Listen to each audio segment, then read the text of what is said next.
Super. BS.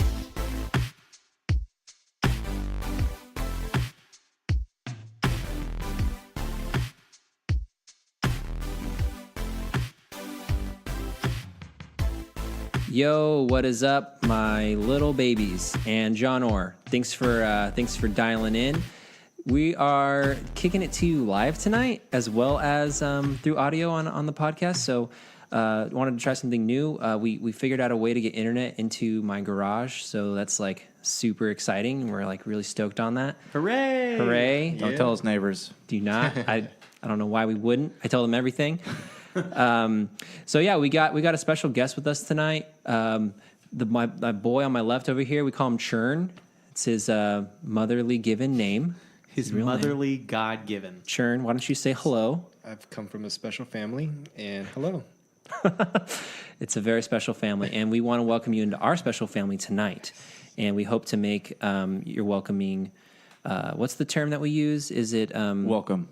No, we don't use that. It's Gratuitous. no, it's the term that you use. Consummate. We want to consummate your entrance into our family. I just want to know him in the biblical sense. Yeah, there you go. Is there a betting ceremony? Yeah, yeah. Have you read Game of Thrones? I have. Okay. Get woke, Churn. We also got Dr. Donna in the house prescribing some ill prescriptions to our listeners. Yep, that's true. Dog in the house. There you go. We got some Brank, right? What up, Brank? Yeah. And then we have JJ, not Abrams, right here to my right. JJ Abrams, actually. Never gets old. I almost made like a race joke, but we had some housekeeping items. So I just want to, state that throughout this week, I was informed that by Dave, the lawyer, that he's outlawing jokes for the entire podcast. Yeah, I'm afraid so. So for all of the messages I get on a daily basis, Donna, I listen to your show. Your jokes saved my life. No more of that. No more of that, guys. I'm sorry. They've all signed a contract to that effect as well. And, it's binding. Dave is taking full liability for the increasing death toll that will come from people not being helped. That's what we call indemnity in the biz. Yeah. I've indemnified Double all indemnity. that. Well, anyways, guys, welcome to episode, what is this, 47? 47. Oh, man. We are at 5-0. getting up there. This would be the midlife crisis of episodes, if there ever were one. Yeah. Get that Porsche, dogs. We are going to be taping next week's episode from a muscle car. Yeah. Corvette, Yeah. probably. Outside. Podcasts in cars with comedians. And top down. That would be awesome if we had 5 people driving in a car. In a sports car, too. Like, really uncomfortable. We were sure the whole time. Well, we want to start the episode off right and in the traditional sense. And so we're going to talk about the games that we're playing. We're going to talk about some more rules too that we have for you listeners today. Yeah. Could you as part of our very violent commandments given to us by Dave, the lawyer? Yeah, it was a coup. We have a lot of things we're not allowed to do on set, and this is something that we've talked about a couple of weeks now. But we cannot cough. We cannot butt cough. No butt coughing. That's important. We cannot jingle our keys. We cannot drain our ears beforehand. Well, you must do it beforehand. So you must. And so if you do the same thing, we will know. Dave will know specifically, and we'll come down on you with the full hammer of the law. Have you heard of Mjolnir, the hammer of Thor? Yeah. It's like that, only... Not destroyed. Legally. Yeah, it's like just a little bigger and tiny bit better. Yeah, it's exactly. And real. Well, thank you, Donna, for those, and Real, for those great house sweeping reminders. I think our listeners are... I hope you guys like the new show. It's going to be... Jokeless and heartless. It's going to be a real shit show. All right, so let's talk about the games we're playing. I feel like I always go last, so I think we need to remind ourselves that the last shall be first, and I think that starts with the podcast. What do you guys think? Amen. This feels very oppressive. Yeah, I mean, you're the lawyer, and you can dictate biblical terms. Yeah. First shall be last, last shall be first. Well, so. some of the gospel, I butt coughing. remind you, was written by a lawyer, so I think we should probably delve into that. I think if you intentionally make yourself last for a long time, you can just choose to inherit the earth. first. Yeah, I think The that's... We should probably get some scholars on to just confirm that. I'm pretty sure it's right, but we probably should just The chat's like blowing up right now, guys. We just They're just all these scholars are joining. the scholars Could you getting their fact Bibles check out, this, just please? Scholars, going can through you it. please double check that on that? We need a fact check. Live fact check. This is now the first fruits of Dave. So Right. So actually, what I meant to say was when we are going to talk about the games we're playing, we're going to do like a quick biblical sacrilegious expose, and so that's what episode 47 is really about. So, anyways, So the spirits. We might man. sacrifice a goat. I'm too, just gonna plow through. We are really chatty tonight. I'm playing Tera. Anyone ever heard of it? Never. Okay, What is great. it? No. it's a MMO that you have to hide from your wife. You do, and from the law, because there are some fetishy things in that game that I definitely forgot about. Do tell. Okay, so Adult women. it's pretty empowering when you think about it. But I'm level 6 out of many levels. And fetishes, or what are we? Yeah, it's in the fetish tree. I'm pretty heavily invested. No, I'm level 6. The leveling is super fast, and it's a pretty quick grind. Actually, they heard a lot of complaints when the game was originally released, which I think it's several years old now. I think it came out in like 2012. It's Korean, isn't it? It is Korean. Yeah, because those are pretty known for their. There's a lot of Korean MMOs, and then Yeah. a lot of them are very grindy. Yeah. So I'm playing it on the Xbox because it's free right now. And when I originally played it back in 2012, I played it on the PC. And I just prefer playing MMOs on PC. I've played a couple MMOs on Xbox now, Elder Scrolls Online, and now Tera. And I think I just prefer the control ability and the access to the spells and things like that of the PC. But getting used to it, it's good. Is Tera like WoW, where it's you point and then click and you do No. stuff, or is it action? It's actually it's more like an Elder Scrolls. It's actually got a really cool combat system because it's free targeting, just like Elder Scrolls or any sort of Elder Scrolls game, whether it's online or Skyrim. Not like a WoW sort of just kind of target and then you have your rotations and kind of go to town. It's Is it third person? it is third person. Okay. Yeah, it's also third person. So with the free targeting, there's also a combo mechanic where there are dodges and counterattacks and successive attacks that lead to greater attacks when you're fighting, which makes combat, even when you're fighting just mobs and things like that, actually pretty fun. For example, the class I'm playing on this go around is called the Brawler, and something that's really weird about the game is only certain races, which is not that weird, but only certain races and genders can be classes. So for whatever reason, completely random, the only class that can be a brawler is a female human. Oh. Oh, No lore reason at all. girl Probably bra. Speaking of that, like the rest of the races do not wear them, and it's very obvious. Nice. Basically, How so? basically every female race is. Josh, your facial expressions are captured on video, so This is live. Don't look. Basically, every race, although the male anatomy in the game is like obviously super accentuated and ridiculous too, but the female is so much, and every race has like kind of showcases their own sort of female feature that is like obviously like what they're going for. Like either it's almost no clothing or just extremely well endowed, or you look like a animal child, like fetish anime character. It's a hilarious game. I definitely recommend trying it because it's With your free. parents? With your parents, exclusively with parental parents. supervision. At church, if you can. Although I'm kind of being negative on the game, the combat system is really fun. The classes, although are pretty similar, all kind of play. They're all enjoyable to play, and the different roles are cool too. Like there's the tanking and healing, traditional damage dealing, all that sort of thing. And the game is also really beautiful. The setting and the lore are not particularly compelling. I don't want to get into that because it's really boring. But Please explain. I Detailed. definitely think you should play the game though, just as a try, because it's free on Xbox. It's a pretty low population, so there's not a whole lot of ganking, at least that I've seen, and no kind of overcrowded population, things like that. So I definitely think it's worth trying out. Well, that sounds pretty tight, my dude. Do you think you're going to stick with it? Probably not, because I don't really know. With playing Elder Scrolls and then also with playing Tera and revisiting WoW pretty recently, I feel like either I just don't like MMOs minus WoW, or I realize I don't have the time to actually make an MMO enjoyable. Either way, it's like it's kind of fun to dink around for a few minutes and get a level, but it's kind of like, what purpose am I doing this for? There are much more enjoyable single player games that I can get a lot more out of in less amount of time than playing an Elder Scrolls or playing a Tera, things like that. You playing anything else? I am. I'm also playing Diablo 3 again. I won't talk about that too much, but I wanted to briefly mention that Your favorite thing? the favorite thing about it is ever since there was this patch in the summer that came out, and there would be these sort of latency spikes that like you'd be playing, and then 2 seconds later, everything would stop, and then it would catch up with itself like after a few seconds. And I just thought it was a latency issue, or basically because my internet's pretty bad. But then I was doing some research recently, and it's basically a GPU problem with the Xbox specifically, that there's just too much going on in the game for the console to process it, so it has to catch up. Like, it physically is chugging to keep up with itself. I don't know if the same problem exists on Xbox One X.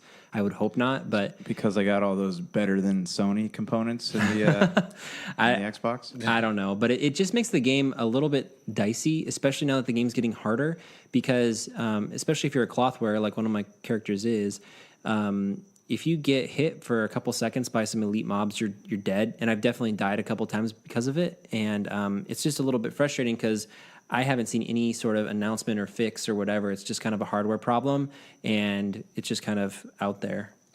Is that game still being supported? Like, are they doing expansions or anything for that? I don't know. I mean, I don't know if they're going to do any more expansions, but there was an expansion. What was it, last year? Was that when Act 5 and the Crusader came out? Reaper of Souls? Reaper of Souls, yeah. That was 2 or 3 years ago now, actually. 3 years ago? Yeah, Really? Necromancer was Necromancer maybe was recent. Yeah. Okay, that's right. I got them mixed up. Anyways, yeah, there was something that came out a year ago. They're still doing seasons. So I don't know if it's as alive and well as maybe like the WoW population, if it gets that much support, but it definitely still gets support. I think people still play it. Do you think it's going to stay alive for a bit longer? Like something worth checking out if you haven't played it? I don't know. I think it's a great game and definitely worth one playthrough at least. I would recommend you not playing it on Xbox because of this issue. It's pretty it's pretty irritating. You haven't tried the One X version, though. I haven't tried the One X. I don't know if it's I mean, if you I would look it up though before playing it on the One X to see if that issue is there. But if you have a PC, I'd recommend playing on the PC. But couch co-op. But couch co-op is fun. Yep. Couch co-op actually is really super fun for Diablo 3. I think that's all I want to talk about that. I'm also playing Dragon Quest Builders still, which I'm mostly playing with my son. But the game is now getting interesting, which is really cool because usually when I play it, I just play it for him. But lately, I've been wanting to play it more. I'm like, hey, do you want to play Dragon Quest Builders, or we call it Low Guy Zelda? And he's like, nah. And I'm like, are you sure? Because it's getting fun.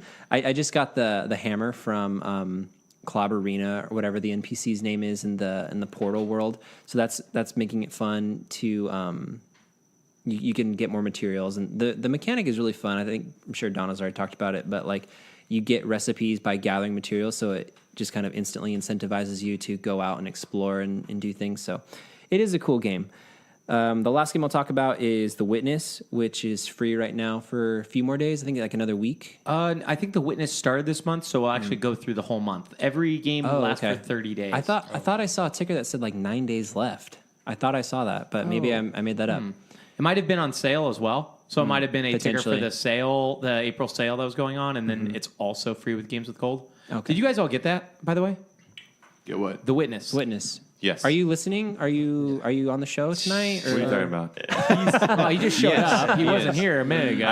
I was researching the glitch that you were talking about to see if it was on PlayStation as well. It looks like it is. Oh, lame. Okay, don't get on PlayStation. Just get it on Xbox. Did you download The Witness, though? Yeah, I haven't tried it, though. Oh, dude, it's so good. I think everybody who has an Xbox. Yeah, everybody who has an Xbox should download it. I spent $40 on it. I don't know if $40, not 40 hours. Since 40 hours, $40 on it, and I really liked it. I want Dave to talk about it more, but I think I'll do it. You'll do what? He's just trying to say. Getting it for free is. I want Dave to talk about it more. But I'll do the talking. I'll do the talking now, guys. Okay, no more you're talking, guys. No, but it's definitely worth it for free to at least try it. if nothing else. Yeah, it is really fun.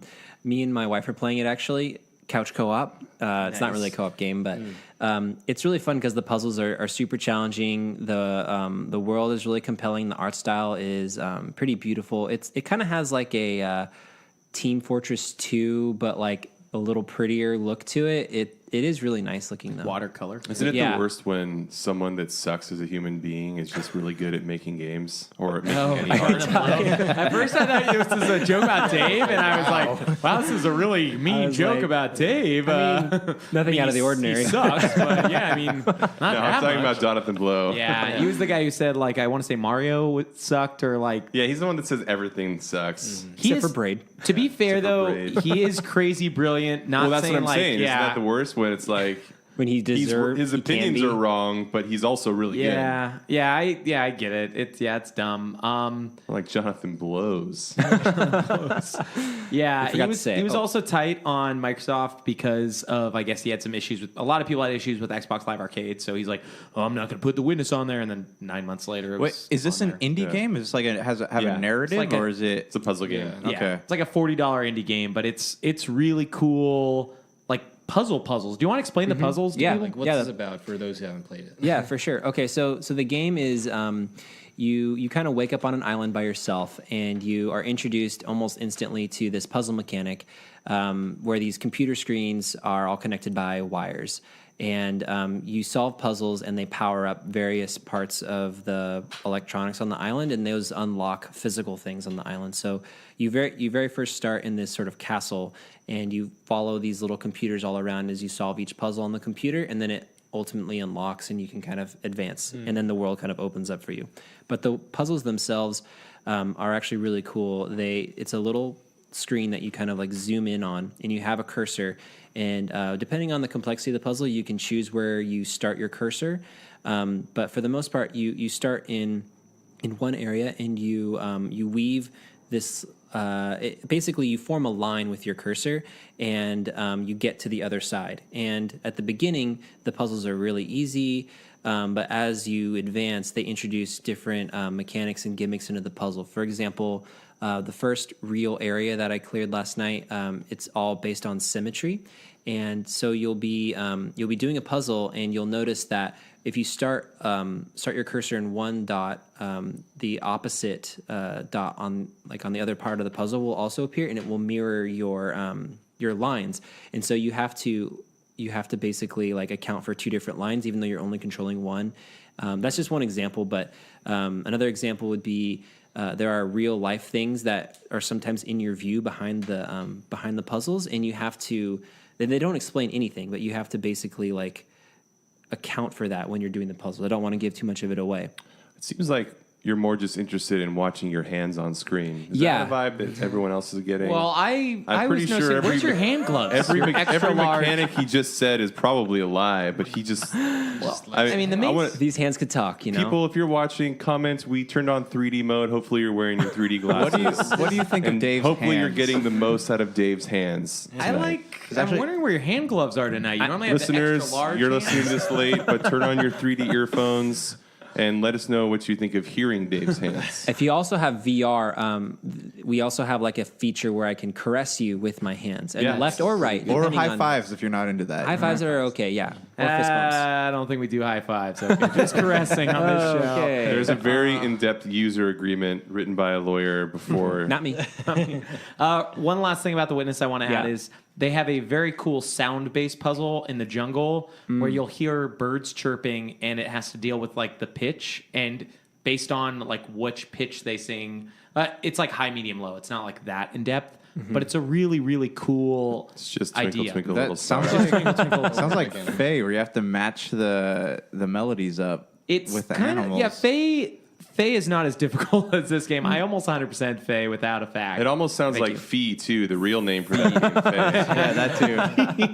P5 football. There's a giant at the No, end. I'm pretty too. sure it really is pronounced Fee. I think Fee? that we. Really? Yeah. I thought it was Faye. I thought I watched Faye? I Andy saw Game the something movie. that was like. All the podcasts I hear, they call it Faye. I don't. Yeah. I've heard. Well, of we're a it. podcast, so. Yeah, and Jake called it face, so yeah. Beat, beat. Call the VP. official record, so it's fake. Yeah, we're going to have to pull that document up. Sheila? But yeah, The Witness is great. I definitely recommend it, especially because it's free. It's super fun to play with a significant other or friend. or an animal. Or an enemy. Animals especially, I guess. Enemy that you want to become your significant other. Right. Or a friend. That's what I But like. not an animal you want to become your significant. But anyways, guys, that's enough out of me unless you have any more questions. But I am cool to pass it off to Brink. Oh, heck yeah. Well, I'm only going to talk about one game today, and I'm going to start a timer There's because 3 I of them. talked about it for a million hours last week. Million hours. I've been playing Ni no Kuni 2 pretty much exclusively. I did play co-op with Donna on Far Cry 5, but I might just chime in when they talk about it. Anyways, for Ni no Kuni 2, there were quite a few systems I didn't get to discuss. I just really want to discuss like 1 or 2 of them real quick. They have a real-time strategy game in there as well. Once you unlock the Kingdom Builder, or a little bit before, you have like these armies, and there's a sword guy, a hammer guy, a spear guy, archers and guns, and like a defensive guy. And sword kills hammer, hammer kills spear, spear kills sword. Spiel. Spiel kills sword. Spielberg. But That's a pretty revolutionary system, right? Fire Emblem did not do this at all. This is definitely brand new to the game. No, but I just thought it was such a cool idea to add this as like a mini game, just a system that's in a game that's already has more to do than. So this is not kitchen sink, which is Do you something think that this, you don't like. Do you think this retroactively influenced Final Fantasy VII, which also had a real-time This strategy? retroactively. Okay, I to be honest, I love that though. That was one of my favorite like RPG like mini games. Is Sure. the one in Final Fantasy VII where you defend the Condor. Yeah. I actually was 2. wishing there's 2 of them, but I mean there's not like a ton. So this has probably like One of them. ton of them. There's probably like maybe 2 or 3 dozen of these battles. Sure. And they're all repeatable, and all of your soldiers like level up. So you have like a captain, and they level up the more that you fight, and they have different levels. Anyways, I just want to throw that out there because this game is loaded with stuff, and I have complained about that before in other RPGs, but all of the systems are really engaging. Like, I just got my kingdom to level 3. I've played the game according to the game timer for 56 hours. A lot of that has been because I've been idling the console to gain... Oh, you've been okay. To because gain you something? can gain currency for your King's Guilder. That happens during in-game I was about to say, time. there's certain games I remember, like on PlayStation Vita, there was games that if you like just put it in sleep mode, the game timer would keep running. Yeah, I wish it's on. So PS- I remember like Trails in the Sky. I think my file was like 400 hours because it just kept it in sleep mode. No, I'm purposely doing this, and I have my PS4 set to turn off after 2 hours because you can only gain so much currency. There's like a max, and you can keep upgrading that max. But yeah, I've been building tons of stuff, and the story has some issues. So we've been talking about doing a high, low, low, and Not just a high. high, low, lows, and some other rad junk. Something the listeners should know. Okay, well, I told you something you should know. You guys should know about these strategy elements and the RPG mechanics. What was your But, favorite moment in this week since we talked about it last? I think, man, it's just also the kitschiest moment, but you go to a giant tree that is actually like a tech city that has become a country because one of the parts of the game is you're trying to get other nations to sign a peace agreement so everybody can be happy, and you're trying to build the happiest kingdom on earth. Inside a tree. And so no, it's a tree like Fort Place, but this company is essentially like Apple or Google. Like it's all like tech people, and it was really fun to see that in like a fantasy game because it's not steampunk, so to say. It is steampunk, but it's actually like just really like hipstery people talking about how they can get good wine and good stuff here, and it was just kind of funny and cool and so far I've enjoyed everything. The story is not as strong as the original, but the original had such like a focused narrative, whereas this one I feel like they had narrative for like a 12-hour game, and they decided instead of building more narrative and making the game longer that way, they decided to build a ton of systems that were all fun and enjoyable. So this narrative is probably the weakest part of the game, and it's still pretty good. Do you need to do the side quest to make it all the way through the narrative? I do not think so. I have done almost all of them, so it is hard for me to say. But Is it worth the time though? Do you like level up? Do you get So stuff you that gain makes citizens that allow Okay. you to build more stuff, that allow you to then get more money, that allow you to build new weapons and new armor. And this game does something that very few games do, where you build weapons that can be more powerful than the weapons you find or buy. A lot of games are really bad at that. So like, you can do that and use resources. And all the side quests are cool. Like there's one where like a guy lost his voice to a witch instead of the classic like, oh, the witch is just bad. No, it's the witch fell in love with him and she didn't want him to leave. So she promised him that if he left, he was a famous singer, that she'd steal his voice. So she did, and he was too afraid to go back because he essentially spurned his lover. So he had to go and essentially kill her, but she was sad because she just wanted to be with him. And Sounds abusive. This is the low we're talking about, this right? is low. Yeah, that's Where did you put this voice? In a jar? in a jar. And So you had to kill her. Do you have anything else to say about this? no, I've already talked for 5 minutes. I promised myself I wouldn't talk. It's longer like than 5 minutes too long. I will. I mean, I'm not going to finish it before next week, so I'll probably talk about it again next week. Okay, But sounds good. It looks like it will be a little bit longer than what I said. It will Okay. probably be, or a little bit shorter. It'll probably be about 40 to 50 instead of Actual 40 to playing 60. versus what your Yeah. in-game is. Real quick, what is anything happening on the chat? I see like movement, but I can't really read what it says. Oh, that some dudes are joining, and somebody asked us who's better at making fried rice and sushi, and I said, as a group, we're the best. So, fried rice. I mean, I can order it from Panda Express if that counts, but what's so you heard? More the of a man. noodles man. Noodlesman? No, that's true. I just had ramen for the first time, like genuine ramen. That is so cultured of you, Yeah, I Jake. know. Just JJ. breaking out of my shell here. You seriously just had ramen for the first time? Yeah, that's not top ramen. And it was cup of noodle. wow. Oh, it was not cup of It's not. It was. I went to a ramen place ramen and ordered restaurant. legitimate Ramen ramen. house? It was good. I know this is off topic, but I don't like ramen very much. Oh, It makes me ramen's feel so sick. good. It's There's like something too wrong with you. rich Yeah. for me. There's nothing wrong with both of you. Ramen Yeah, is ramen not is so good. great. It is a delight. It's a delight. It is not a delight. Has anybody ever Churn. made sushi though? I've never made sushi. Have you made it? Yes. Churn. not too bad. What are your thoughts on making sushi? It is definitely more effort than I thought it would be, and it's kind of fun because you could make your own thing. You could make your own type of ingredients in it, add your own sort of mix to it. Yeah. You just basically You can need express the yourself. Sushi paper or the sushi or seaweed paper. Make the rice, and you have a little roller you can get. And you just add in whatever you like raw fish if you're into that.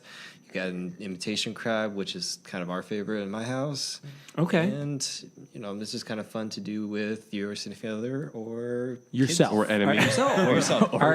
Are you Jiro? Do you dream of sushi? I want to know I that. do. That is an awesome documentary. But haven't seen Spent it. years My massaging wife- an octopus.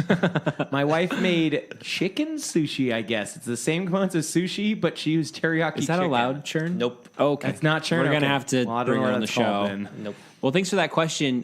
Who was that? You just do the first name. Alexa. Thank you, Alexa. Alexa, thank you. Okay. Well, hopefully you can make us some sushi next time, Alexa. We can Even though learn a she thing or asked two. us to make sushi Tit for or tat. shrimp fried rice. How do we know that that's just not Amazon spying on us? Oh my goodness! Oh, man, it probably Alexa. Alexis, make a sushi. She always does that. is. All right, so Churn. Now that we've grilled you on sushi, which I know you can't really grill sushi, but why don't you tell us about the games you're playing, man? So for me right now, just because of my time of life, playing long-term or playing games in sort of a long spurt is really hard. It's easier. It's much harder. So I'll play a game for like maybe half an hour, 45 minutes, and just do other things. And that's why I'm really appreciative of a lot of game developers now, especially over like on Nintendo's side of doing single-player games. Yeah. Like I just got a Switch a few months ago. And Oh, nice. I didn't get a into it. Switch. Yes. What are you playing on the Switch? So beat Mario Odyssey, got all the moons. It was frustrating, but got all the moons. you completed? You got Yeah, all the moons? 100%. Oh Yeah, wow, 100%. that's And awesome. That was really fun, and especially with my significant other, she's not the biggest gamer. Okay, she's gonna be.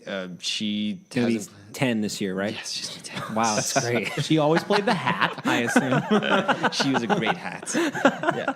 Hats off to her. So she wasn't in gaming. So I got the one things on Switch we've been playing is Snipper Clips and Oh, yeah. Overcooked 2. And Overcooked, if you really want to test a relationship, play Overcooked. Can you make sushi in Overcooked? You actually can make a lot Okay. of dishes. I think I And might be into it. It requires a lot of like teamwork, and we've yelled at each other. And at the same time, we've celebrated over some of the wins.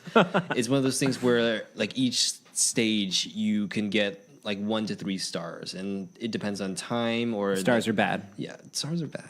How, But stars are good. question: How does this work though? Do you coax her into playing with you, or does she just walk by and like get curious about it and like sit down and? I would kind of coax her in because she would never be into games that much, and I would say, hey, let's go ahead and try this, and then she would be kind of, okay, we're adults, should we be playing games? And I'm like, well, let's try it out and see what happens. And then like we play for like an hour and she loves it, and then the next time we'll be asking to play again. Yeah. So this happened a lot with Snipper Cliffs, with Overcooked, and Sounds exactly like Dave's son.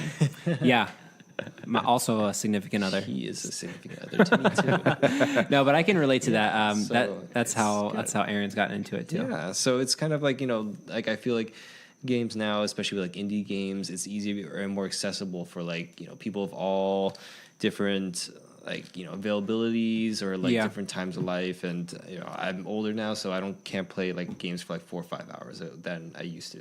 I know, I miss that. So you play Witcher 3 to completion every weekend. That's just all he does. I'm a Siri man. You're missing out, man. That's his daughter. I don't get it. Spoiler alert. The first thing they introduce, he's looking for his daughter Siri. Spoiler alert. This is another Alexa reference, isn't it? This is a Witcher 3 Alexa reference. They did Amazon stuff in that. So Churn, any closing thoughts on games you're playing, man? Other than that, though, just, until I finish up with planning things and figuring things out, because Which games are those? Playing Sims. Playing things in Breath of the Wild. once my Sims get married, then we can do this. Yeah, because disclosure, I'm getting married in a few weeks. And disclosure. You're telling the whole internet Congratulations. this. Congratulations, man. But Congratulations. everybody knows out there, so you're taking off the cutting board. You're dude. all invited. Weddings are cheap, you know what they say, so Yeah, just man. invite everybody. you can look but can't touch. That's an old saying. Weddings are cheap. Invite everyone. Old adage. So Dr. D. Dr. D. Why don't you tell us a little bit about games you're playing, man? Yeah. I finished Far Cry 5. How did it end? Just kidding. Going right in there for the jugular. I was told not to discuss the ending by Brank, who doesn't plan on playing it. Sorry that I don't want a spoiler. I mean, I kind of want to finish it too first. So Yeah, Next week. Anyways, can you talk about it? Can you Yeah. talk about how, like, if it was an enjoyable ending or, like, just be vague about it? Josh, you're supposed to call me sir from here on out. All right, I'd appreciate Sir, that. Donna, you've been knighted now? Was that on the law that Dave wrote down? Yeah, Was it's that- on the I write law. law now. I get private emails from our listeners about your lack of respect on a daily basis. So I love JJ's style. All He's right. just so disrespectful. here's what super BSers love to tell me. All right, What do they tell you? Okay, let's Say, say Eric, your jokes save me. Yeah. Josh is a jerk. Right. And he needs to be respectful. What do they say about the rules? So which of those isn't They true? say, what are the rules? Oh, they want to And follow. who them. is Eric? What did they say about him? He's some rando. Yeah, Exactly. And I say, what are you talking about, Eric? I don't know. I'm Donna, but Wow, this is a big episode for all of us. this is a big episode for laying down the rules. So with that, you haven't really told us anything. So No, I have not. And that's intentional. I'm huge. Trying to reenact the Far Cry 5 ending in a metaphorical way. It's really landing. Saying anything. Yeah, so Is this landing, No, audience? yeah, so the ending is probably not what you think. I think I had read an article or two, just the headlines of like, let's talk about Far Cry 5's ending.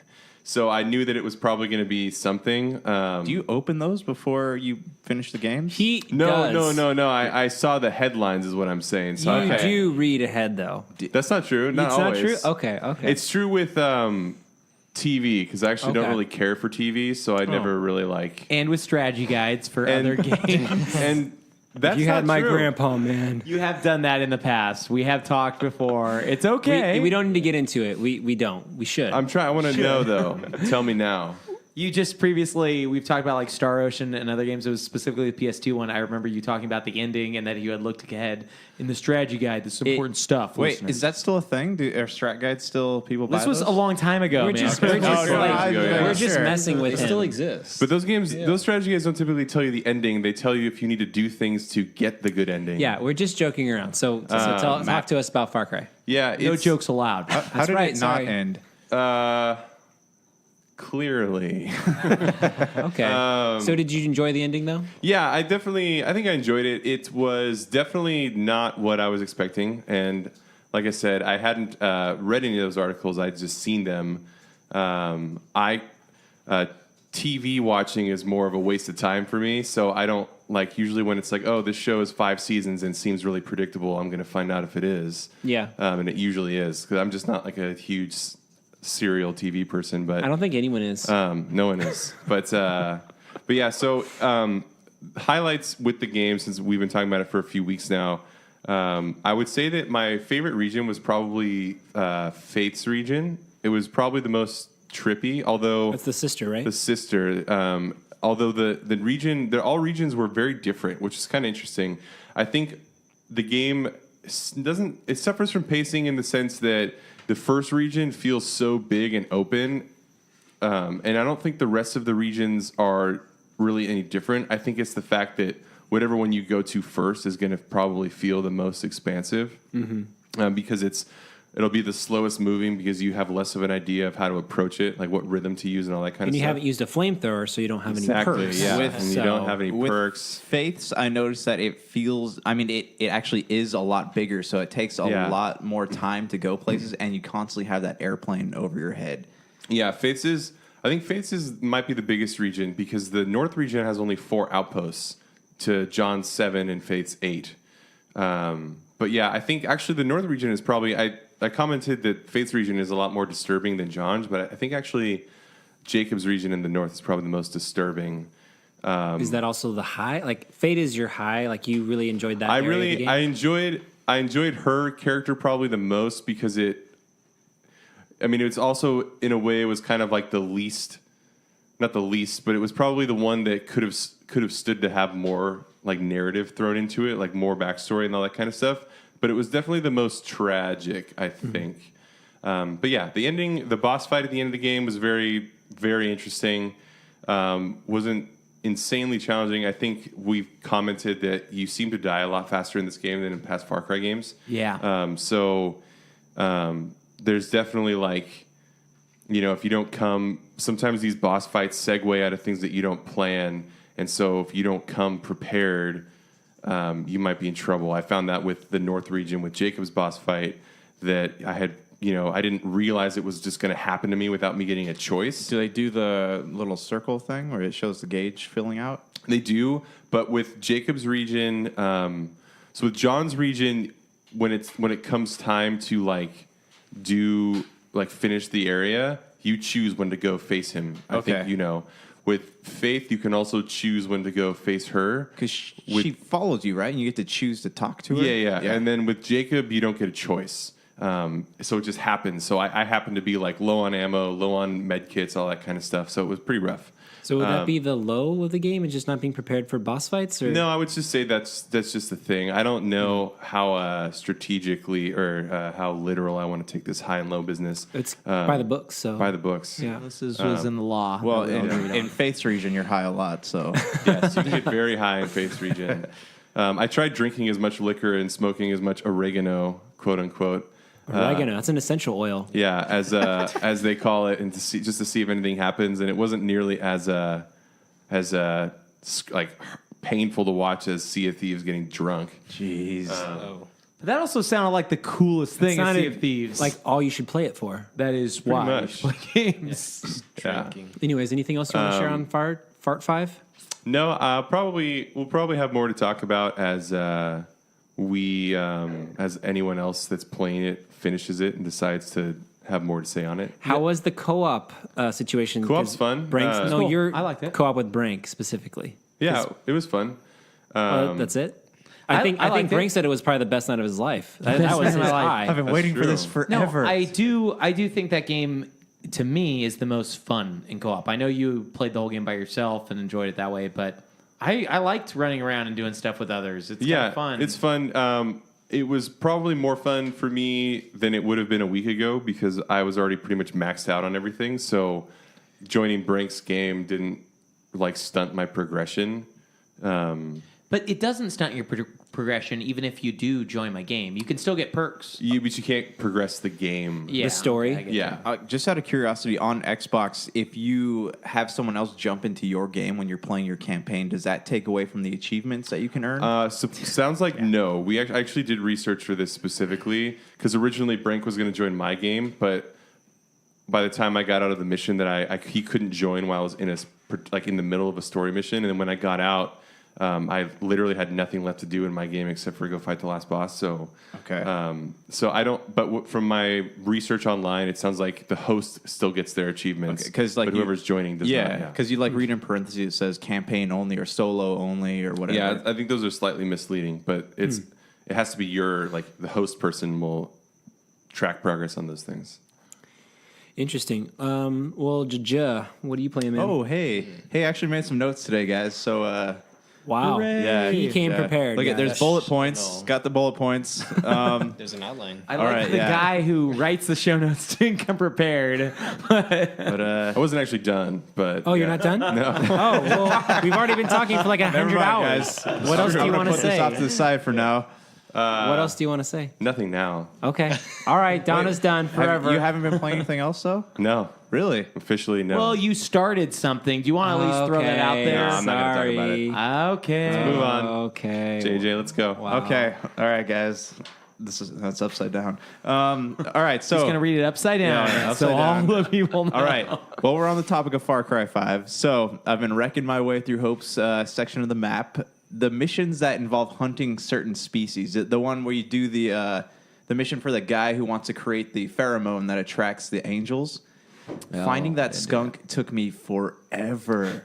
I gave up on most of those missions because that game allows you to finish each region without only doing half of the stuff that's available to you. So That's what I'm realizing because I've just been liberating a lot of the camps, but I was trying to do the skunk one, and it gives you 5 skunks when you on the first part. So you just go. You're supposed to just go pick up one of their skins, but somehow my ammo on my shotgun got switched to incendiary, and I just started burning everything. So I couldn't use the burned skins. So I had to go to this other area to try to find a skunk, and it took me 4 hours. Wow. yeah, they have buttons that turn that Great stuff use off. of time. Most time anyone has. Yeah. Did you try turning up using the consumable for hunting? I didn't know that you could do that. I found the controls later after I. Did you try Found a using the skunk. controller to move your character around the He had already game? thrown I it. did. No, see the I tutorial? was yelling at my Kinect, then I realized I didn't have one. So Xbox on. Xbox on. Okay, and then the scenes where your character is high on bliss, that was kind of annoying to me. The whole tunnel vision. Real quick, we got Is a that question from a listener never heard from him before named Jacob Schaefer. We don't know who he is. yeah. He wants you guys to say. He wants to know how big the skunks are. So Are they need to know. life-size skunks or enormous skunks? They're Skunks of pretty unusual size. enormous life size skunks. Maybe about the size of your feet. Can we A little confirm bigger. that, Donna? Are they that size? I'm not a vet. Oh, You're So- not a vet. Okay, well, we Not that thought type you were a of doctor. professional you doctor. are an ethical doctor, yeah. though. Not that type of Doctor, doctor. not a veterinarian. Yeah. Mistakes easily Real made. shit. I thought we got a vet and doctor on Jake, this. thank you for that legitimate and Yeah, thank sincere you. question. That was very thoughtful. We're gonna be talking about Frankenstein later. Why? We're not actually. I don't know why I said that. All right, the other game I'm playing is Lost Sphear, and I've been complaining about this game a lot. What's up? Yeah, why are you still playing it? I need to see how it ends, but the dialogue is so bad. Good. Oh. The dialogue's bad. The story's bad. But so they're trying to mix in these stealth moments in this game. So you have to you're in this town, you got to hide behind these boxes so that these little robot guys don't see you. But the game is not like Splinter Cell, so I don't know why they feel the need to make you sneak around things. And then they have this one guy who, everything in the game is so convenient. Every time something happens, hey, so-and-so's dying, and then there's one guy on your team who just has the answer for everything. Oh, but don't worry, his soul's not lost. It's still in his body somewhere. And everything is just kind of served on a plate to you. And then they have these plot twists in there. I'm sorry, I'm just going on a tirade here. A lot of mixed metaphors. Yeah. Served on a plate. Going on a so-and-so. tirade. Yeah. No, I guess my other complaint is there's no consequences, it feels like, for a lot of these characters. So they have one of their buddies in their party, nobody seems to give a crap that the Empire turned him into a robot. They're just oh, he's back in the party. Let's not we're not mad about this not or make a anything. thing He's of bad. it. Let's not make a thing of it. He's only a robot. Don't Maybe they're just address the being elephant in the room. sensitive. And then Yeah. at 22 hours, I finally figured out what the game was about.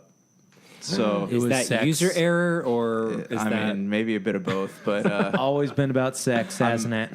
yeah, always about sex. But I'm on the last boss, so I will get back to you guys next week on how that goes down. You just said you figured out what the game was. Can you let us wait. know? Oh, No, yeah, don't. I didn't know you wanted to know. Is that Real quick, at least. okay? you So know? there's the moon has been going through, and as the moon goes through cycles, it starts to Affect your speech patterns. Yes, yes. No, Hormonal as cycles. as the moon goes through cycles, that's like it cycles through like the ages of man, and eventually like it's like Revelations, I guess. So it's just cycles mankind over and over again, and so this guy invented a way to harness the power of the moon.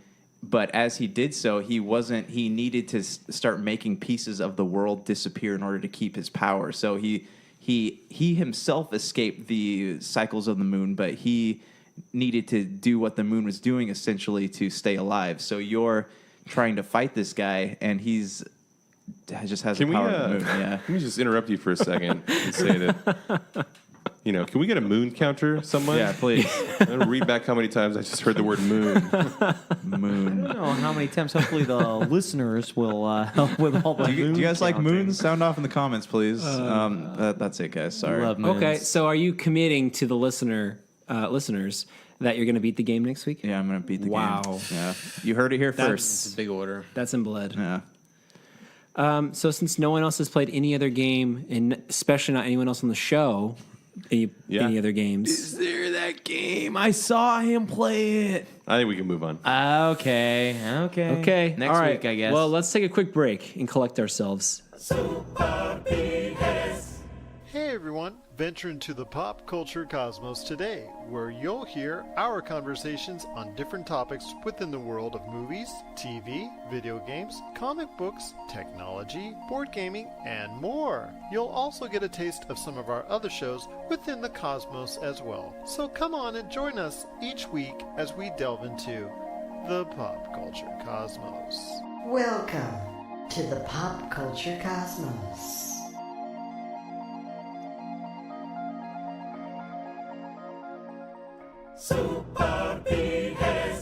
All right, that was a very relaxing break. I'm very glad we took it. So we're gonna Like 30, 40 minutes. 30, 40 minutes. A lounge. We have a lounge in here, a spa. You didn't see it. And a tap. We have tap. a beer keg that we've got on tap to start Yep. draft. Yep, all that. So we're gonna be doing a stock corner tonight. We haven't done a stock corner in a soup's long time. But we spent all this money on a stock corner song, so we got to get Yeah. the most out of it. They give me like That's where the budget went. $20,000 or $30,000 Yeah. to record. Are you gonna be playing the full 30-minute song for the listeners? full 30 minutes. The one time I played the 1.5 minute song, which was amazing. Yeah. Everybody loved it. Cheers were heard across the land. Yeah. I got criticized by a law pro. Okay. I got a lot of emails criticized. just requesting the original a cappella version that you would just do live. Where is that? Our listener Jacob said, no, he's been playing the original Game Boy Color Metroid 2, which we talked about on off your air. phone. On his phone, Like legally. everything else. Legally, he's a big fan of legal game playing on his phone. Okay, Well, cool, Jake. Best of luck with that. Wish you the best. take us to that sweet, sweet stock corner. Then. Stock corner, stock corner, yeah. Okay, so there's a lot going on with the stocks. Just in general, the stock market scene has been in a bit of a turmoil lately with recent trade talks. There's numbers, there's changing numbers. You ups could and define downs. turmoil as good, right? Yeah, turmoil is good. Oil is good. Powers the modern world. So term is a great. It's a term of oil. Period of time. Yeah, period of time for Involves oil. oil. Okay. Yeah, that's how it works. But there's a lot of tension, or there was a lot of tension between the U.S. and China. Still is almost. But the president of China did kind of like smooth things over today. I think he made a statement that the market responded positively to. I think the Nasdaq especially. But yeah, there is still a lot of turmoil, obviously. But the way that the stock market goes, just from my experience, is like one statement in the negative has a super huge impact in making the stocks drop, and then a little statement from the president in this context makes everything go positive. So whether or not the actual underlying issues are resolved is a completely different issue. But I'm worried about these numbers. You've gone on about like I haven't how even things said should- any numbers yet. Yeah, but you've been talking about how don't worry about these numbers. Okay, they're going to change. What kind of issues are we talking here? Like comic books? More like geopolitical issues. So same thing. Yeah. Commodities, Same a lot of commodities. A lot What of did I just talk to you commodities. about with respect, JJ? All right, I don't want to hear. I don't want to hear the stock corner any more than you do. All right, I know. you better keep your damn mouth shut about it. All right, comics, really? Yeah. Marvel's doing great. Donna is my little guard dog tonight, and he's doing a real bang up job. I was too And, busy saving lives. They've been doing house. bangers I- all year. Okay, I know, Sausage, okay. Audience, you can see me. I'm kind of half on camera. I'm busy saving lives back here. Yeah. Yeah, there's a surgery behind It's it. been about 4 to 5 mid show. So It's all outpatient, but Yeah. you know. Anyways, yeah. So the stock market has recovered as of late in the video game sector, especially. A lot of investors are saying that now's a great time to invest in video game stocks. They didn't necessarily say which video game stock to invest in, but generally when people talk about video game stocks, they talk about the greats, which what we talk about on the show: Nintendo, Activision, Blizzard, EA, Take-Two, Ubisoft. Anywho, though, so what do we want to do tonight? Do you want to just kind of talk about each of the All video games, four. the 4 stocks that we want to cover? And okay, so I have some numbers here for you, which I know we all love numbers on the show. Connor loves them. Connor did love them. Thank you, Connor.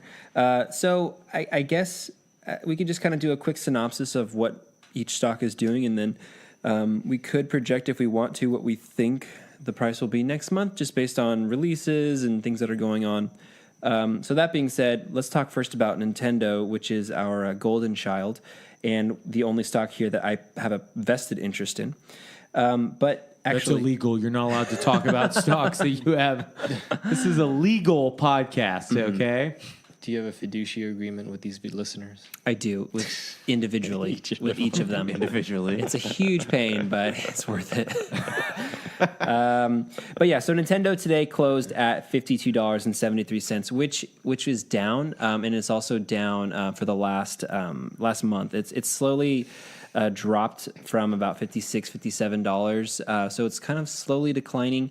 I don't really know why that is, other than that there hasn't been any big releases on Nintendo lately. I think there was the Nintendo Direct a while ago and the Smash and things like that. But I think as of right now, Nintendo's kind of just keeping it real.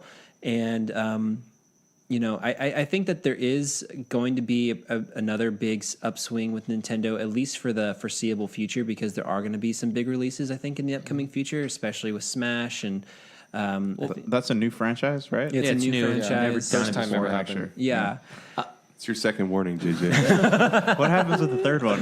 You don't want to know. You don't know. May is actually looking pretty good for Nintendo. It's not amazing, but Donkey Kong Country Tropical Freeze. But it is amazing. I know, did you do that on purpose? Street Fighter Anniversary.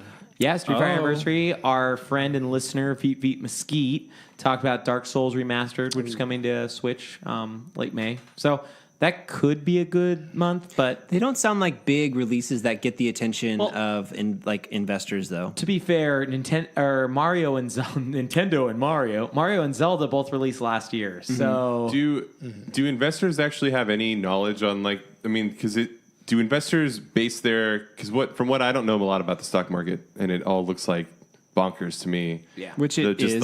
Some guy said this and now this is worth less money. Like it seems That's kind of like it's how doomed it to is. fail at some point in the history of mankind. Sometimes, So yeah. I want to do people that invest in games, not people like you that invest in games privately, but people that actually determine Nintendo's stock went down because a bunch of people yelled something. Mm-hmm. Are they watching actual Nintendo news, or are they looking at basically headlines of news articles Headlines. a bunch of people are a bunch of critics are unexcited about this, and then they go okay, we're down on Nintendo. I think they saw that Fire Emblem was censoring itself by removing child just casually dressing in swimsuits. All right, I'm going to stop you there. Churn, were you going to say something? I don't even know where that could have I don't want to know. Where's this going? It's from all the angry fanboys about Fire Emblem and bathing suits on what- 13 Or fangirls. Fan service. Which okay? Fire It's Emblem? fan service. And how old is that news? Awakening and Fates, they had people like they had to change the clothing because it was like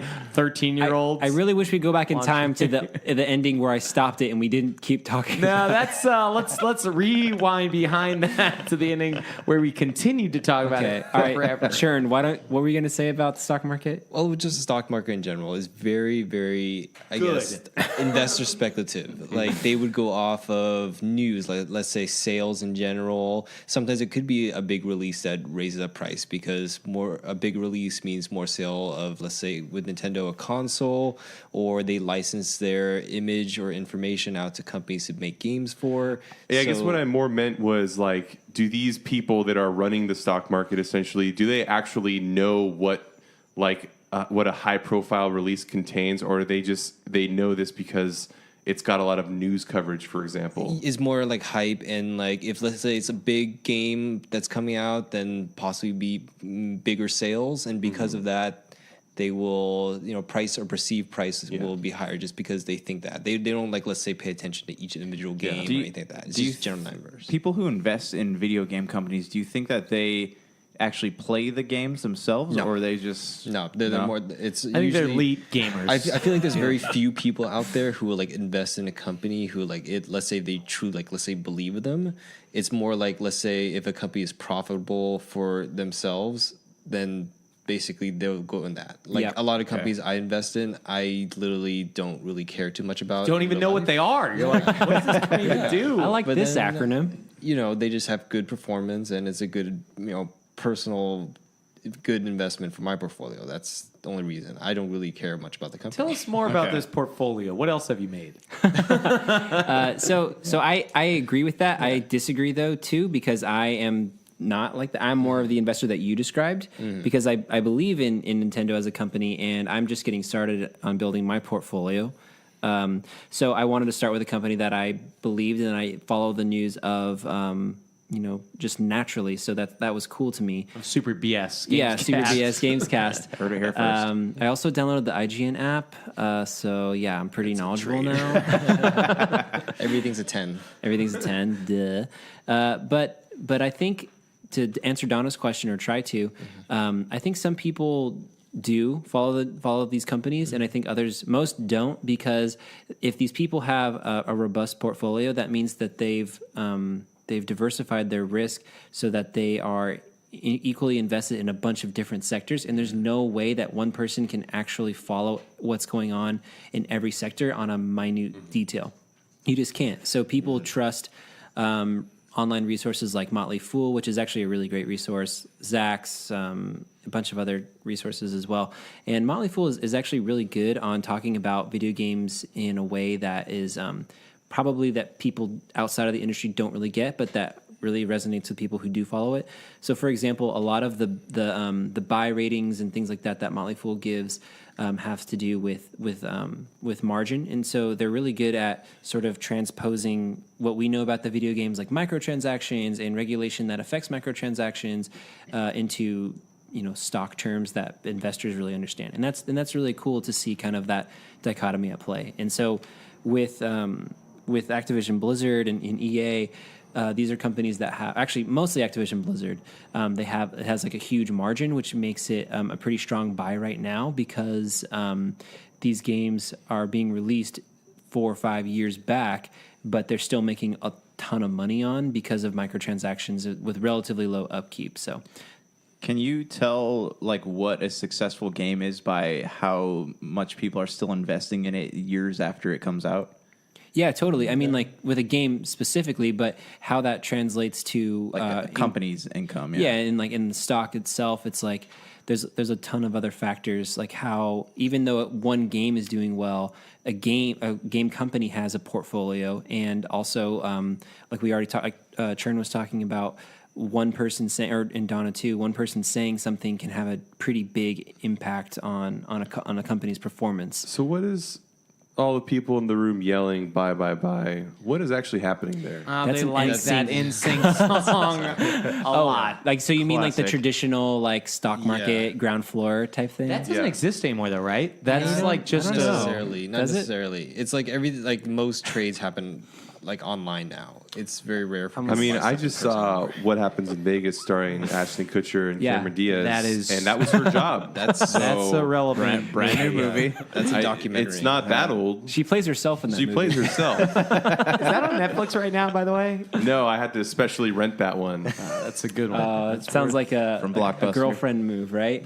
Yeah, it was. every penny. It had its moments though, so I'm not gonna hate on it. Good. I'm glad. Rob Cordroy is in it. He's a funny guy. So It's amazing. yeah. Love Rob. So I think we got derailed. We were on Nintendo. massively. And you talking about how great it was. I think you can pretty much trace any derailing back to Josh. He's such an instigator. They call him the JJ train because he derails. True. What warning is that for me? That's I'm not warning giving 2.5. I'm not giving you a warning. We're not on that system anymore. You're now just in degrees of punishment post show. So So pull the tallies. This is a demerit, so 100 of those. It's just like first grade. this is first grade. You've never woken up from first grade. And you've never been woke. Dang. Coming from Brank, that means a lot. Or not a lot. I don't know. Real truth. Anyways, though, do you guys want to project? Maybe give some projections on what you think Nintendo will do stock wise in the next month. It's gone down about $3.50. I mentioned May is like their strongest month this year that they have announced. Let's just say, do you think it's going to go up? I think it should go up. You think it's going to go up? I personally think it's gonna go up, Okay. basically because they announced they're gonna make more mini SNESs. Oh, really? Okay. summer. And also, How many more? Do you know? Labo comes Oh. out. Yeah, and Yeah, Lava comes that's out. Oh, it. yeah. That's right. That comes Yeah. out in a couple And weeks. then- That'll be 420. fun. And then the Switch is more available now. It's not constantly out of stock. Yeah, that's true. Yeah. Consolely out of stock. 420 friendly, dudes. I still huge. I wonder if they probably need more. I haven't seen. There hasn't been a lot of Nintendo news recently, so I wonder if that affects it. Because they announced all those things back in January, so that Labo was coming out in April. That these games were coming out in May, all the remasters and stuff from Dark Souls and Donkey Kong, etc. Yeah. So I don't really see Nintendo in the news very much in the last month. Even I can't Yeah. think of a single I think E3 will probably be their next big stand. Like Yeah. Labo, of course, they'll talk about that. Yeah, those are but- big. Those are obviously big deals, but they were announced so long ago. There hasn't been, and there's not development on them. Do you think that with each new direct that people get more interested in investing in it? Like if there's something big announced that I think affects it numbers probably at all? has more to do with the ripple effects of the news. I Okay. think that would be my guess. From what it sounds like, they're probably like people that really have like a factor that determines the stock. I don't know, that like the larger kind of players. I doubt that they know like, oh, Donkey Kong Country Tropical Freeze. Like, I know that that's good. Like, Yeah, well, because if they announce a game like Mario, obviously, like if they're like in 6 months Mario's going to come out, do you think they're going to invest like, well, it's cheap? That way they know, like, almost guaranteed that Nintendo's going to make some money when that game comes out. Then that's one of the I don't know. One of the reasons why Nintendo might be a strong buy right now is because there is promise of things coming out in the future. And Smash, Metroid, yeah, Pokemon. and Nintendo has been on an upward swing right now, but it's recently dipped $3 or $4. And when you're dealing in quantities of hundreds of shares at a time, that's a good significant. yeah, that's significant. Yeah. So right now we're talking about it abstractly in like, oh, just a couple dollars, like what? Who cares? But for a real invested investor, that is significant. So Donna, do you think it's going to go up or down? I think it's going to go up. Okay. I'm wondering, do you think, do you know enough to know whether, so they're releasing all this stuff starting with the end of April. April and May are big months for Nintendo. So do you think that that'll be a high that they can ride to go up on? And then would it be better to space out announcements, or would it be better to like release all this high profile stuff, then announce a bunch more mega hype stuff and have like a big upswing? Yeah, I that's a good point. Like, I think, I don't know. I think 'Cause Nintendo. They probably couldn't sustain it, but if they were able to jump a significant amount of money and only have to lose a couple in their down, like it seems like.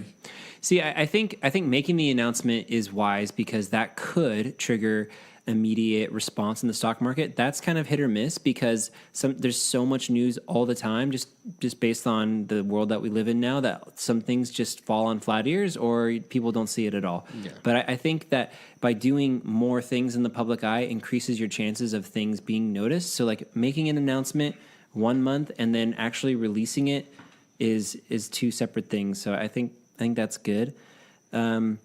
I was going to make another point. Oh, just about Nintendo stock in general. It's a pretty cyclical stock, I think, because a lot of the success of the stock this year is basically contingent on the Switch, and we all know that the Wii U wasn't a successful console comparatively, and the stock was not doing great during those periods of time. So it's just kind of once the Switch sort of plateaus in terms of consoles being purchased, and there may not be any new huge releases coming out, I will probably sell my Nintendo stock at that point unless something changes my mind. Probably, I mean, honestly, though, I think we're looking at, well, we could be on here for a while, but I think Switch 2 is inevitable, and I think it will be here in about 2 to 3 years. I think a Switch Pro or whatever it will be called will be like here the Xbox fast. One X equivalent. Is that what you mean? Yeah, because Switch is already going to be falling behind, like, in terms of it can't have the ports right now, so we'll see that soon. So I don't think your stock's necessarily going to depreciate unless like some big world stuff happens. Like it might go down like $10, but I think Switch is a good train to ride because it's their handheld and their console combined. They also, by not being powerful enough to handle most of the major third-party games, they also can avoid all of the flack that those games are getting anyway with microtransactions. Microtransactions. But overbloated budgets, overbloated development time, all for games that feel too overbloated. Yeah. Like, there's a lot of negative going on with the AAA gaming world anyway.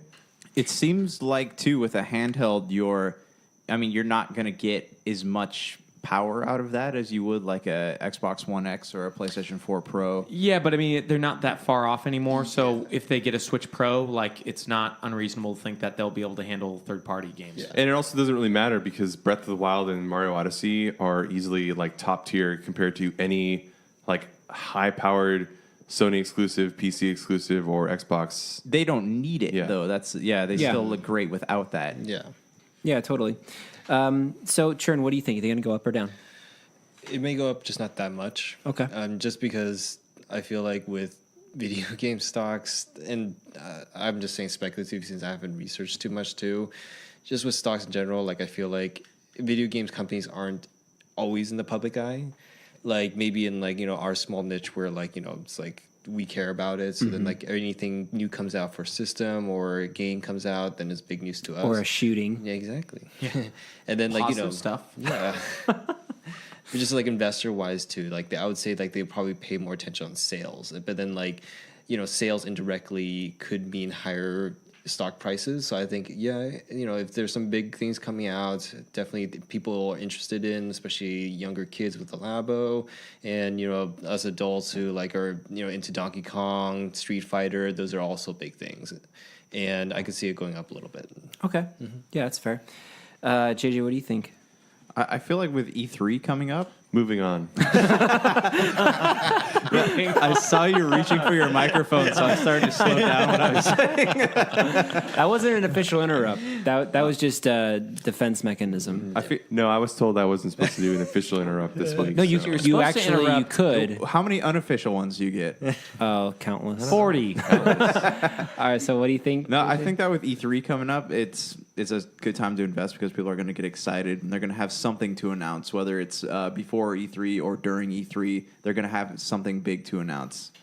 Unless they announce poorly and people are like pissed at them for doing a bad job. I feel like the bar for this year's E3 is insanely low. Yeah. Because like I think the last two E3s have been major.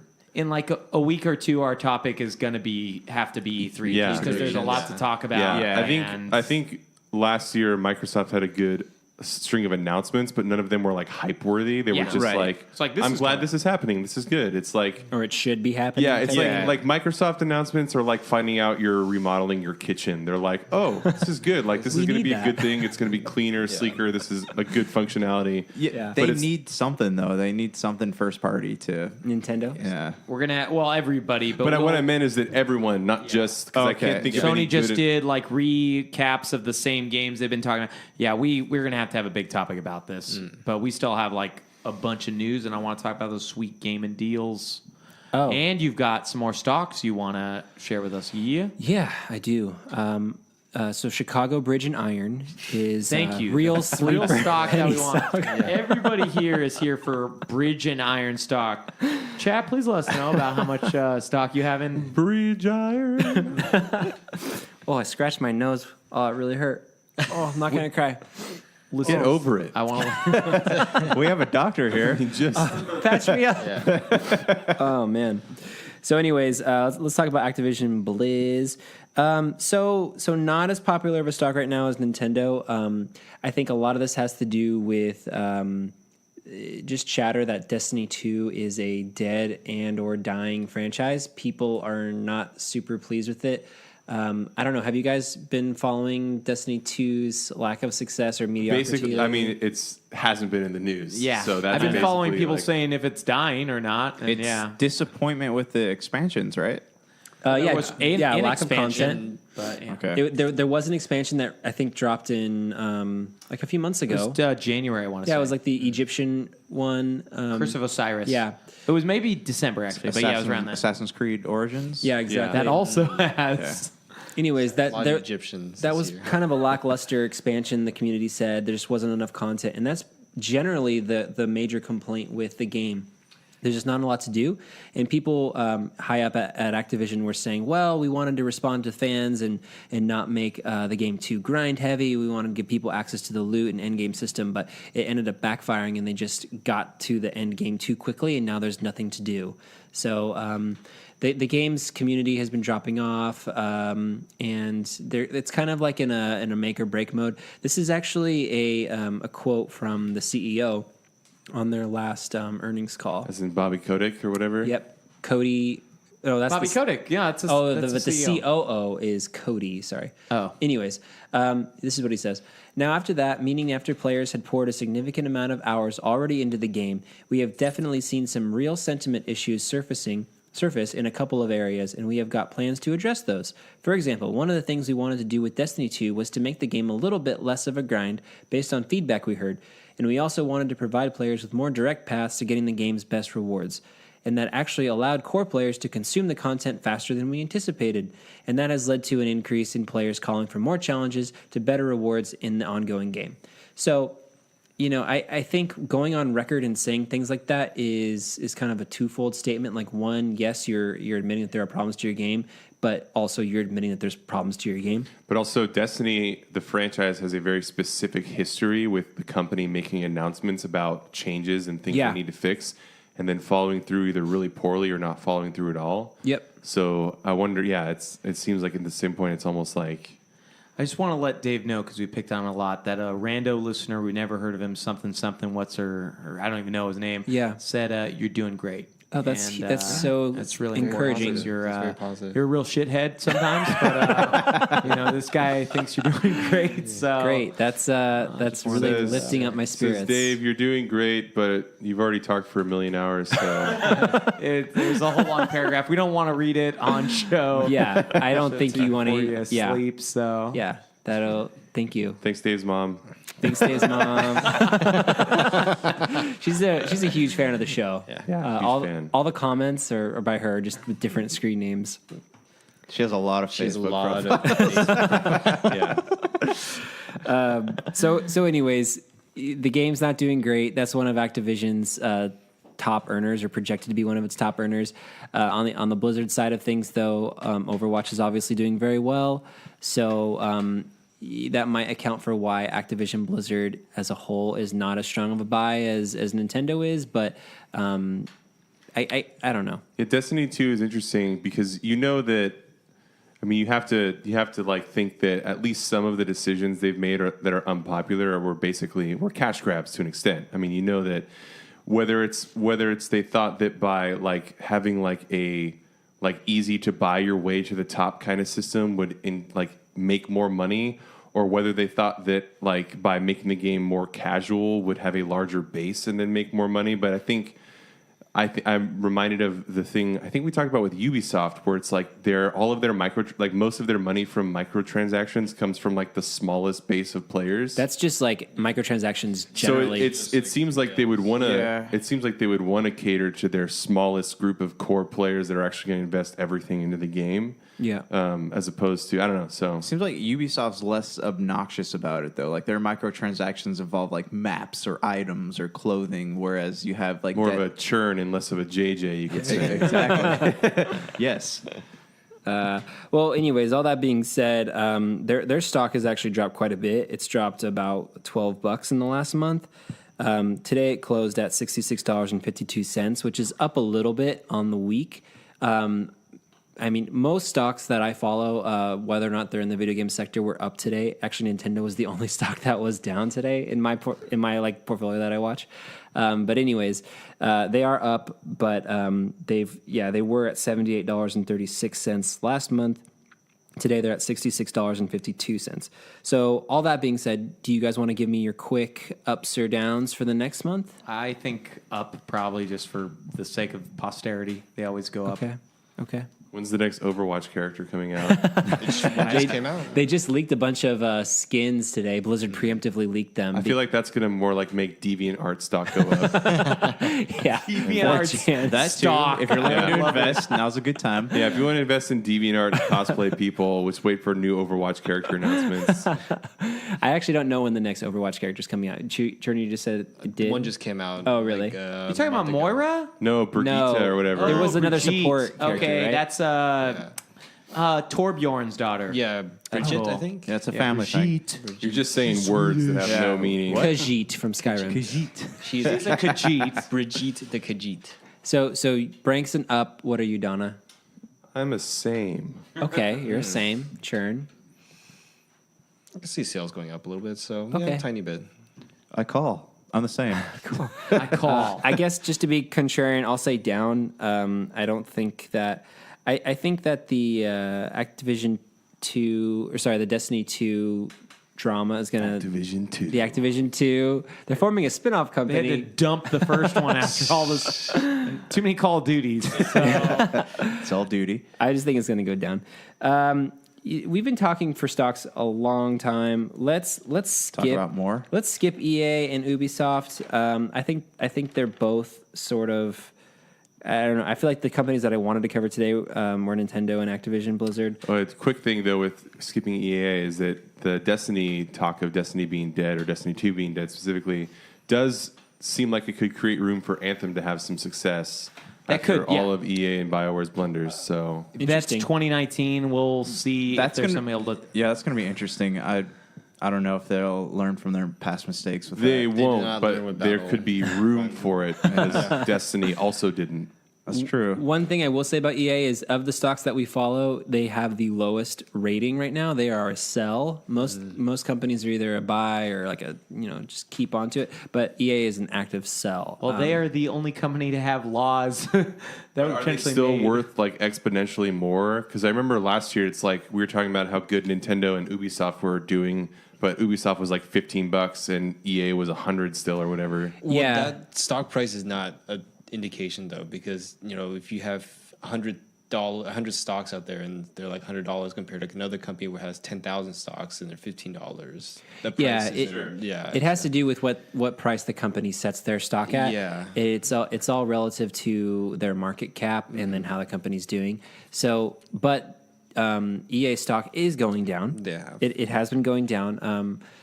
It did, like most other game stocks, though, go up quite a bit when Donald Trump was elected, but it's been kind of on a downward trend. Donna Trump. Donna Trump. How do you think Donald Trump's Nino Kuni style peace treaties are going? I don't know, man. Can I'm you about be to. can you be a Trump in there? I'm and- literally about to fight the guy that I think they based off of. I heard he's on the cover of the new Madden. Is there yeah, any, he's the You know pro what's footballer, funny yeah. is that I think that I've read a lot of like Far Cry 5 having sort of like a very like now thing, but there's very little reference to that kind of thing. Yeah. So we need more Trump in the DLC. More Trump. A lot of people were worried that they kind of like lost their bite. But about Activision, though, you mentioned before we leave the stock corner, because this ties into news, You mentioned some WoW junk off air to us. I did. Yeah, so they made an announcement about what's going to be included in the deluxe, or I think it's the collector's edition of the Battle for Azeroth, and it should be pretty cool. Like I don't typically buy the collector's editions, but I think I would consider this one. I think this is going to be a pretty big expansion, and in a lot of ways, something that if I had the time would definitely bring me back into the game. Some of the rewards are pretty standard though, like art books, a soundtrack, things like that.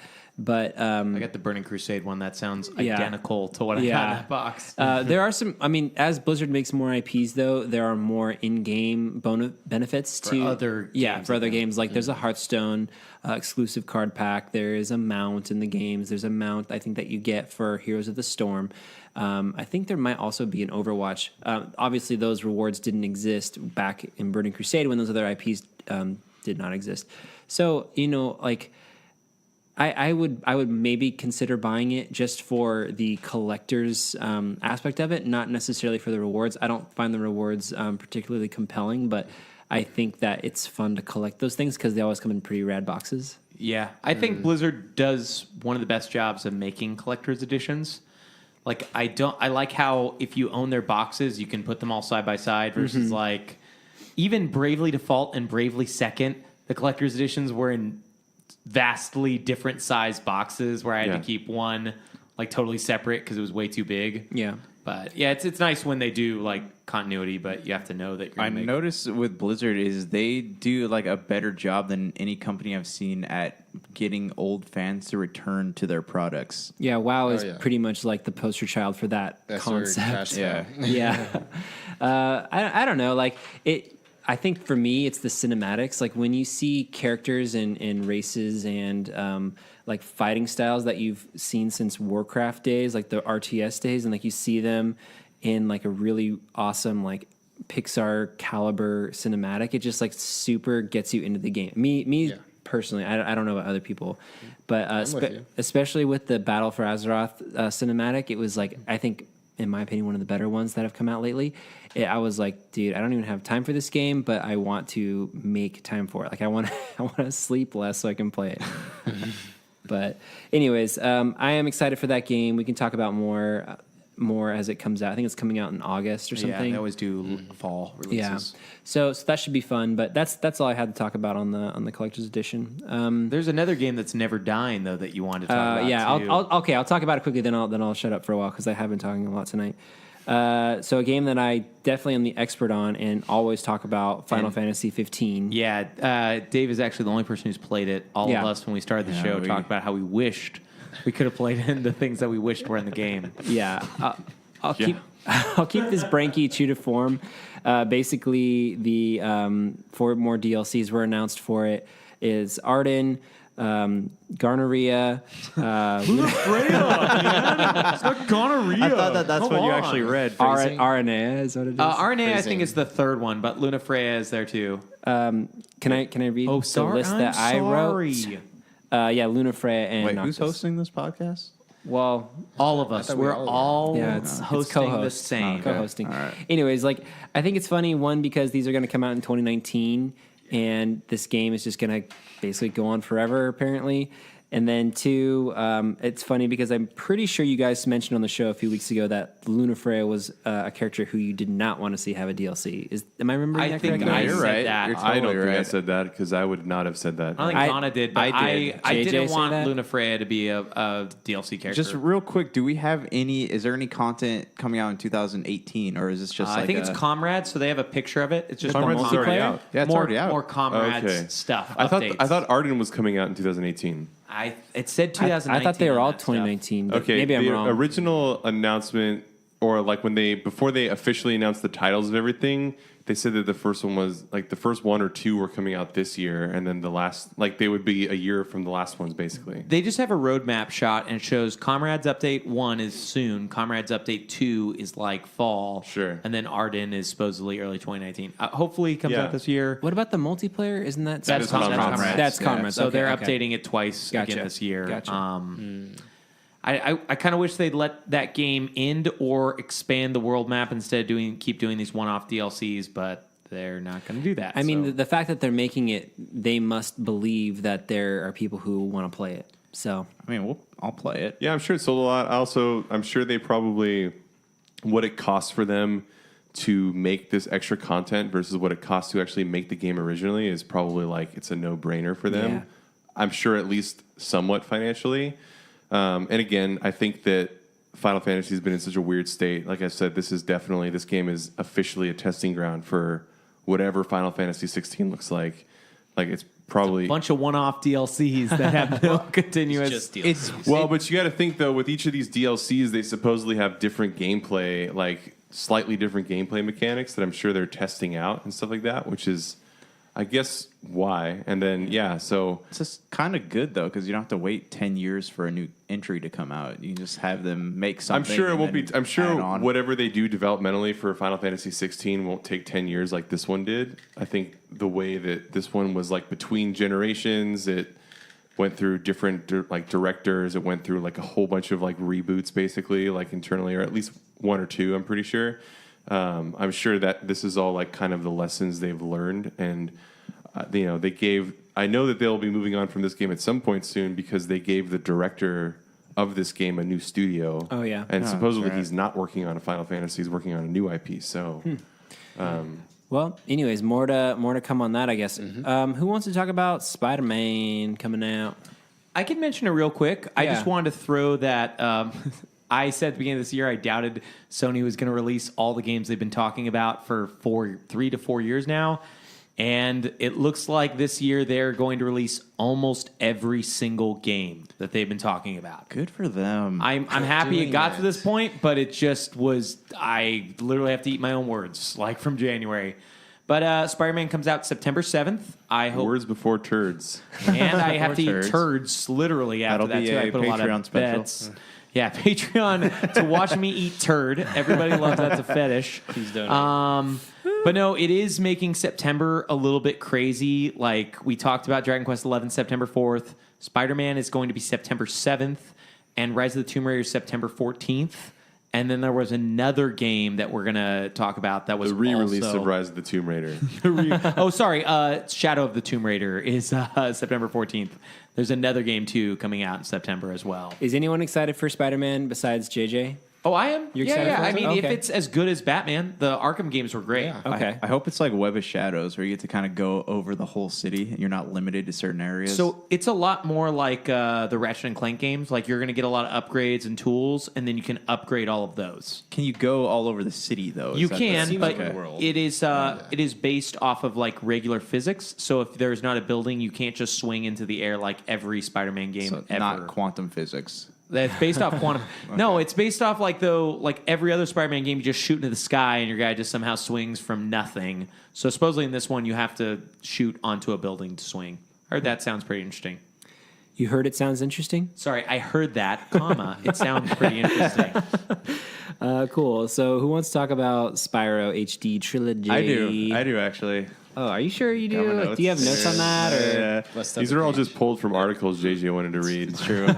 I just bullet pointed them because they didn't do it. Spyro Reignited Trilogy. So that's the first 3 Spyro games, which is Spyro the Dragon, Spyro Ripto's Rage, and then Year of the Dragon is the third one. And that drops on September 21st, right, according to IGN. I thought it was the 20th, but yeah.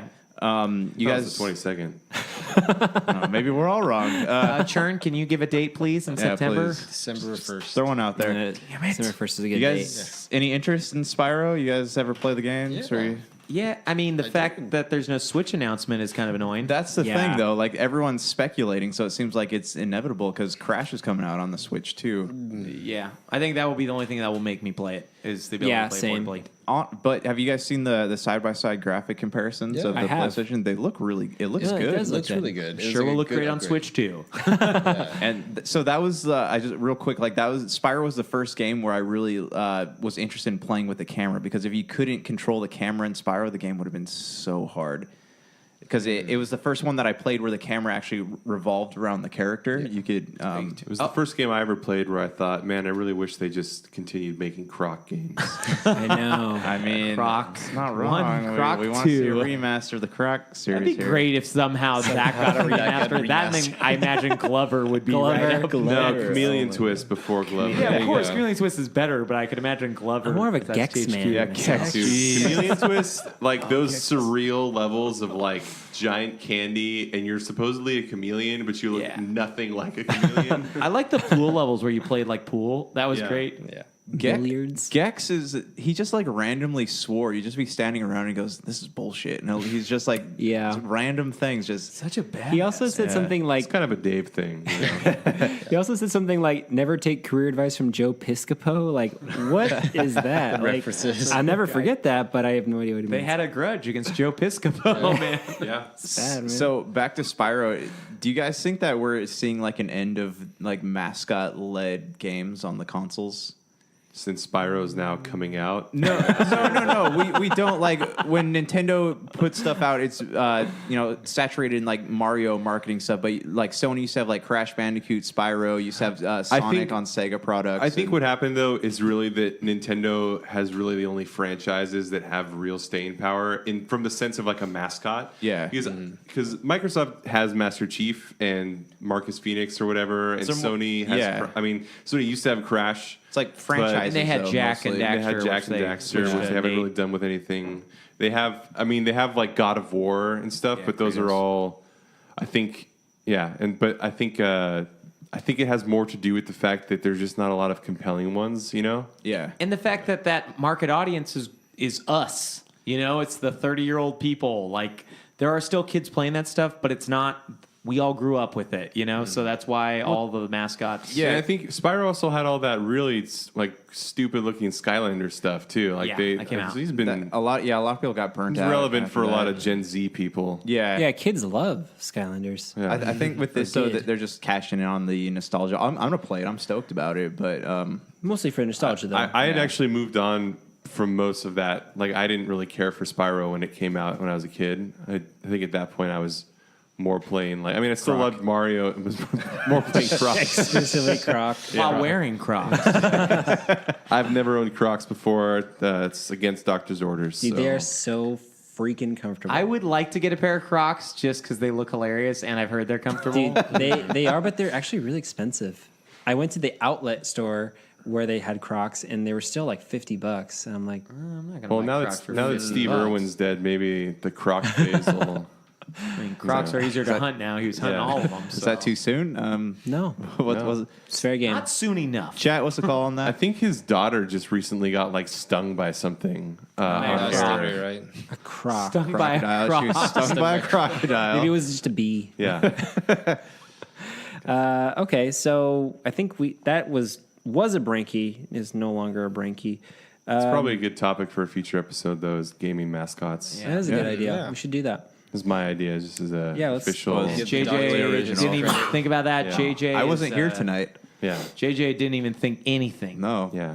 Took all the thoughts out of his head. My voice was added in post, so He's CGI right now. yeah. Real quick, let's talk about the Xbox original classics that are coming that are backwards compatible. Yeah, that's Frank's awesome. not excited at all. No, No, that's awesome. The baby boy body's not in a twist. I love it. I'm Microsoft may not be releasing a lot of new games, but I love the idea of like Jade Empire, Morrowind, and Knights of the Old Republic 2, as well as the Conqueror remake are all coming like next week, I want to say, next Tuesday. And if you own them, they're all free. Like, and if you don't, they're $10. Like, I think it's great. I'm glad that they're doing this. $10. Okay, make fun of me, but I am very happy that Microsoft, they may not be like putting their money into making new stuff, but I do like the stuff that they've been doing. But I think it's great too because it puts them in a position where, like at this point, I feel like whatever happens next gen, I have zero reason to worry as like a Microsoft customer. Yeah. Whereas like who knows what'll happen with Sony? Like whether you'll be able to play any games from their classic systems. I'm more concerned if you can play the PS4 games on the next system. That's what I'm really concerned about. Well, That I just bought a 6-year system that I will have to throw away or sell. There's a rumor floating around that Microsoft, in order to get people to jump on board with like the backwards compatibility and like the Games Pass and stuff, they're going to be not canceling, but changing Xbox Live to the Games Pass. You're going to pay the monthly fee and you're going to get access to all these games, but you're also going to be able to play online. That's their new online program. Interesting. That'd be really cool. I don't know if that will It exist. depends on how they on the pricing on that. If they can keep it relatively the same, $60 a year, then that's killer. Yeah. Cool. Well, I think with that, why don't we hop into our topic of the night? You guys feeling that? Heck yeah. Let's Okay. doodly it. Oh, we got actually listener we got comments some today. emails. Oh, Here. Should we start with those? Should we maybe start with what the topic is? No, we don't even need Yeah, this. no, they don't need to topic. announce it. They'll just I hate guess. the idea of letting people know. All right, here's the topic. How do you I thought we find... just agreed to Oh, you're right. Yeah, we did. No context. get over it, you know? Get over it. Sorry, guys. Okay, the topic is how do you find games...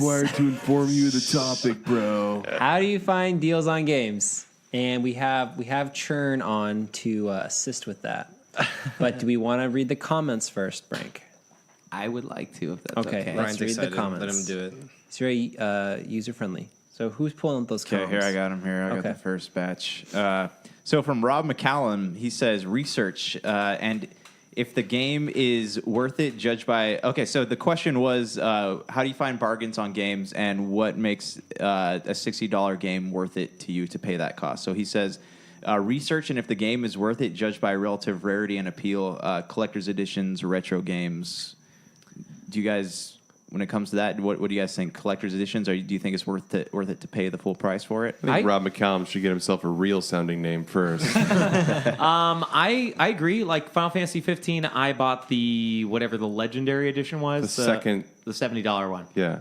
Or $80 one. Yeah, I agree. If it's something that I like I kind of wish I would have bought the Ni no Kuni 2 $90 or whatever the edition was, because I've been digging it. When he says rarity and appeal, though, I don't know if he's talking about retro games as in collecting, or if he's talking about rewards or anything like that. Like He was just talking about he said collector's editions and retro games was the other one because he's a retro game collector. And then we also had Allie Gillis, who says that Steam emails me daily with wish-listed games that are on sale. If the price seems right, then I'll buy. I never pay $60 for a video game. I'll wait for it to go on sale and look at reviews of it, or else it's a No Man's Sky situation. Ooh. Allie. that's a burn. So Donna's going to take the next one. Jonathan. This is Jonathan Goklowski. Okay. For really good deals, I just do Steam sales. It's hard to beat the cost efficiency of just being a PC gamer in general. Political correctness is very expensive in this environment. So props to you, Costly. Jonathan. We need those SJWs out there. Yeah. A lot of good free titles. Fortnite, League of Legends, Hearthstone, never heard of them. Never talked about it.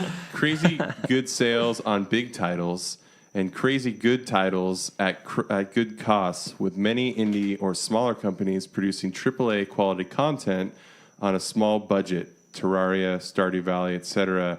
Now, this is interesting because I think there's a lot of studies that show if the title font is very big, people are attracted to it. Yeah. And he's a Wait, big fan is- of crazy stuff, too. Is that a thing? Is that like, for real? Yeah, it's like a psychological thing, or same thing. Like, let's say percentage off is really high. It's like, ooh, I'm getting a good deal on it. It's I wanna not buy what he it. was talking about. That's just me being a shithead. But No, but that's it is interesting. real. still. This comment's not over.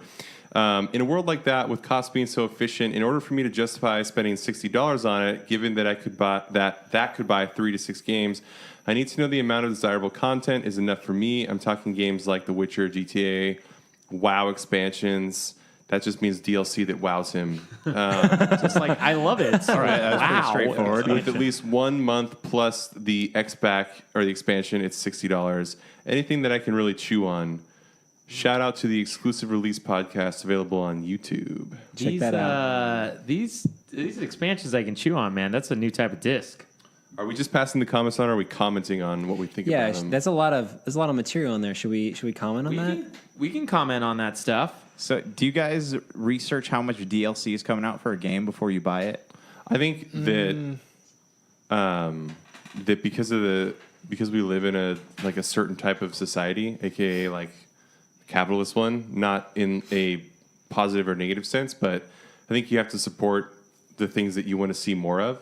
So that's really what it comes down to. I mean, like $60 for a game cost is It's not that bad considering a movie costs $15. yeah, it's not that bad considering that a movie costs $15 for only an hour and a half of content around ish. Yeah. But it's also not that bad considering that they probably, if they really wanted to be a profitable, like if studios really wanted to make their money, they probably could justify a lot more based on what it costs to make them versus their projected sales.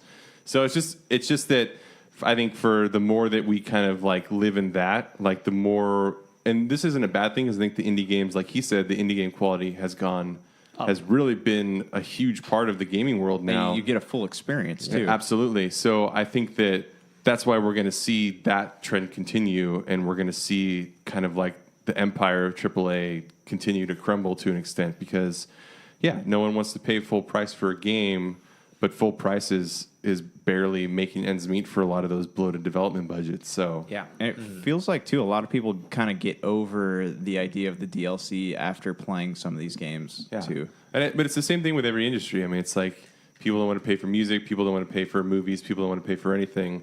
And that's why all the Gen Z kids just make really terrible rap on SoundCloud. So, And it literally uses the same Fruity Loops. There are some songs where I feel like that is the exact same beat I heard in that other song, and it sounds like that song exactly. So I mean, that's just kind of what happens. It's like you control with your money, essentially. Yeah. All right, so Churn, why don't you read the next one for us, man? So this is from Alexis, quote unquote, please be gentle. And so I buy PlayStation. I think it might be Gentile. Gentile or Gentile? I think this might have been the same Alexis who asked us about sushi, so thank you, Alexis. Yeah, I think it's like a car, Alexis for Gentiles. Yeah. Oh, yes, that's true. We're all allowed to ride in that car. What so about, thank did you skip April Charlatan? Did I skip April? Oh, my fault, April. Let's go back to April. What We'll go month back is to it? Right now, it is April. Great job. Yeah. So the month of April, Charlton. So her son only gets high dollar games on special occasions. When looking for bargains, they usually get them directly off Xbox because usually they have sales. You missed the comma. It says, my son only gets high. That would be awesome. Dollar On video games. So her son gets a lot of dollar games, but only when he's high. Good deal. I can relate to that. I have a son, but I am Gets high all the time. I'm probably the son in this scenario.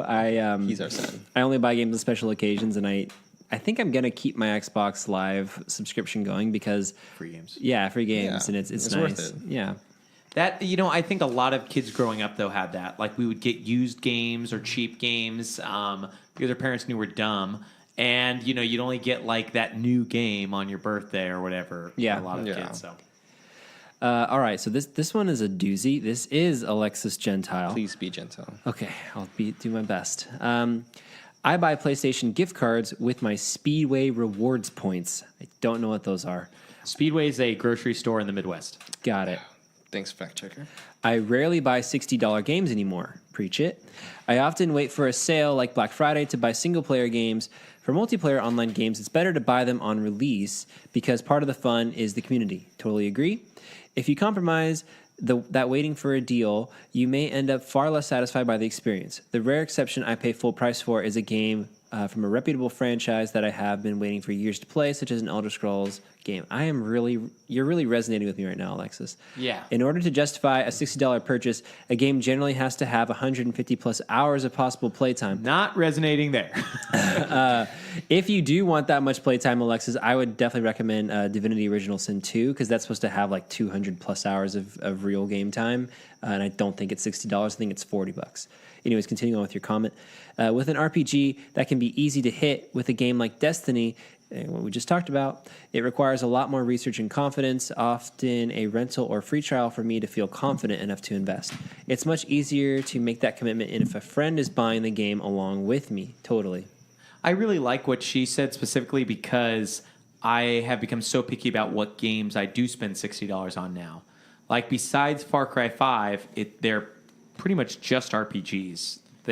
Most of the games I'll just buy on sale, a week, a month, whatever down the road, and I don't pay the full $60 for it. Does a friend purchasing a game affect you guys buying it too? Like if everyone's playing a $60 game, will you go out and spend that $60 to get that? Not for me anymore, but once upon a time, and I can see why. Churn does that though occasionally when our group of friends. I'll do it. It's just because, if it's something that $60 for me, it's not like a huge investment. And if there's a group of people that I know that are enjoying it and say it's worth it too, then, I'll join the fun. And if I get a few hours, dozen hours, then I would say it's worth the price. But don't you rarely pay 60? Very rarely. Okay, yeah, because I want to say Very rarely. Yeah, bargain hunting. Yes. All right, we got one more from Louis Vasquez. He says, Best Buy has the best deals with their Gamers Club Unlocked. It's $30 a year for 2 years. You get 20% off their lowest price. You can get brand new games for $48, and when games go on sale, you get 2% off 20% off the sales price. Right now at Best Buy, you can get Call of Duty World War II for $31.99 if you have Gamers Club Unlocked. Do you guys have any experience with that? Well, real quick, he did mean not $30 a year. He meant $30 for 2 years. But I didn't pay for it. There have been deals that almost made me get it because, like, if you buy a console, you just get it. It is a great service because, unlike Amazon, where you have to purchase the game before the game comes out to get the 20% off, you just buy the game whenever, just when it's on sale. Right on release day, though? Do you still get No, that you deal? can. The 20% off because you spend this $30 is perpetual. So if the game goes on sale, it's 20% off. Yeah, Do they have a trade-in thing, too? they do. I don't do a lot of trade-in stuff. Neither does JJ. So JJ's never been to GameStop. He doesn't even Is know that what is that GameStop the is. Louis Vasquez that we all know and love? That is Louis a Vasquez. Wow. Louis Vasquez. That's pretty cool. He's the king of. He actually does a gaming side business. Yeah, he does. Does he? Yeah. We should have him on the show sometime. That'd be fun. We will. He's very friendly. Okay, great. So, are those all the comments? That's it. That's awesome. That's awesome. Yeah, Yeah. we wanted to say thank you, and that was really fun. Made that cool reading those things. Trying to read them. I couldn't really read very well, but Well, you'll learn someday. But That's what he does for his job. Churn is our resident. yes, Reader? Dealman. So Churn, why don't you tell us about your bargain hunting, your experiences with that? So just for me, like everyone said, it's very rare I'll spend full price on a game, just because I feel like now, sometimes or most of the time, my personal time is valuable, and if Are you sure? Yes. I'm not sure it actually is. Man, That doesn't sound convincing to me. Yeah. All right, sorry. It's all right. And I'm a doctor, and my personal time is very valuable. Yeah, so. that's true. Time's money. hundreds of thousands. He measures his time in lives per second, Lives per se as per opposed to second. dollars. Yeah. Life. Okay, sorry. Continue. It's okay. Yeah, so it's just with games themselves, usually I'll try to find like the best bargain for them. And, resource wise, I would do Steam's a really big one too. You can add a game to your wish list. Steam will let you know it's on sale.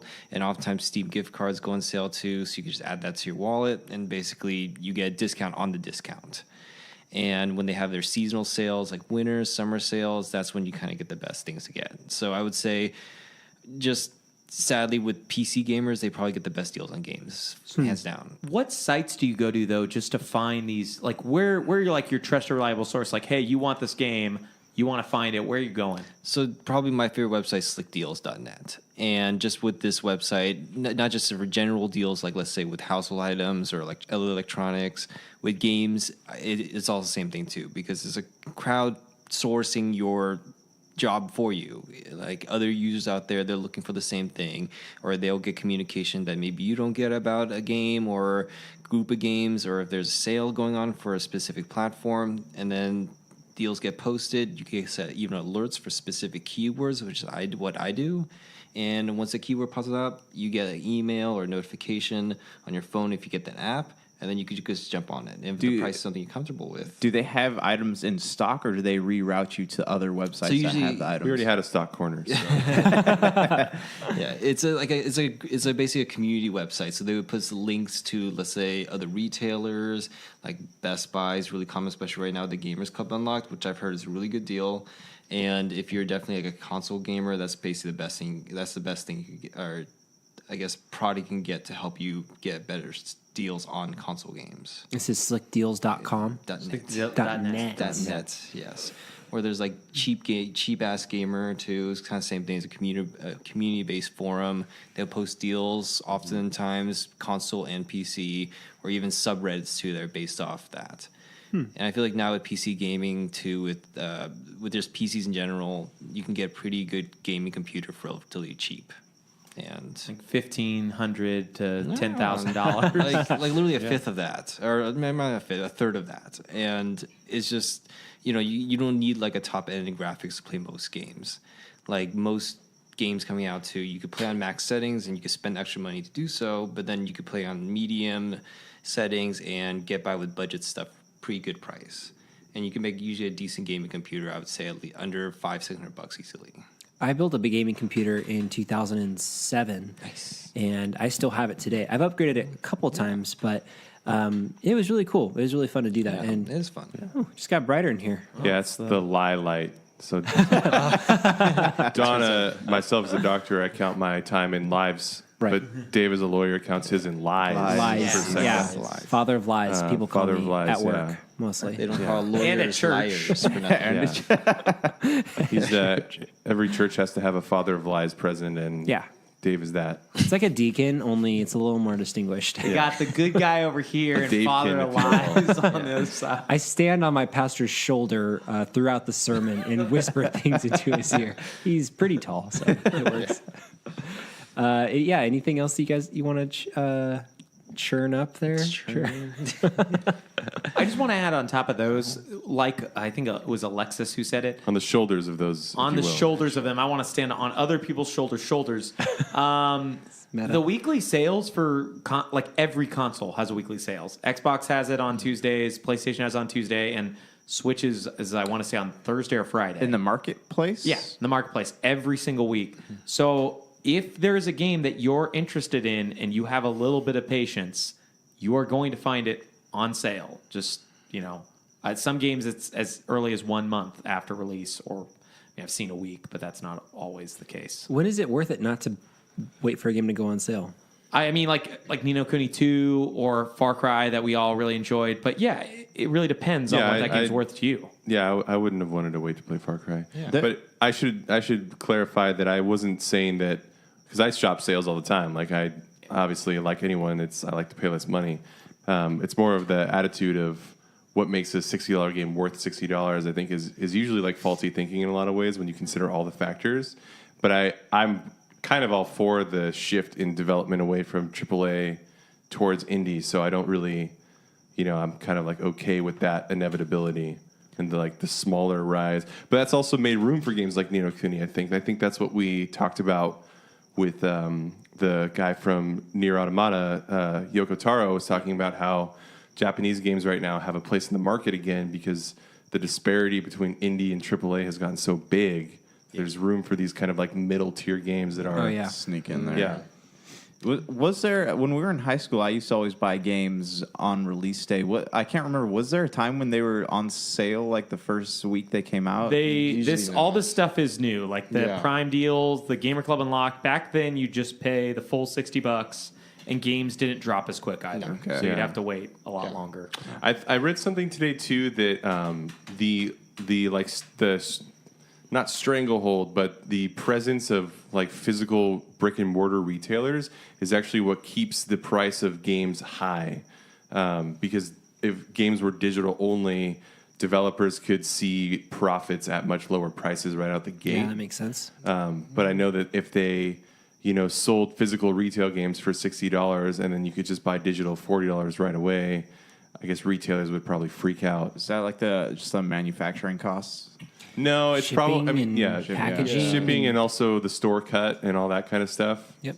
All the people, way more overhead is involved to run a store as opposed to just sending it to through a server and downloading it. Hosting it's cheap. Yeah.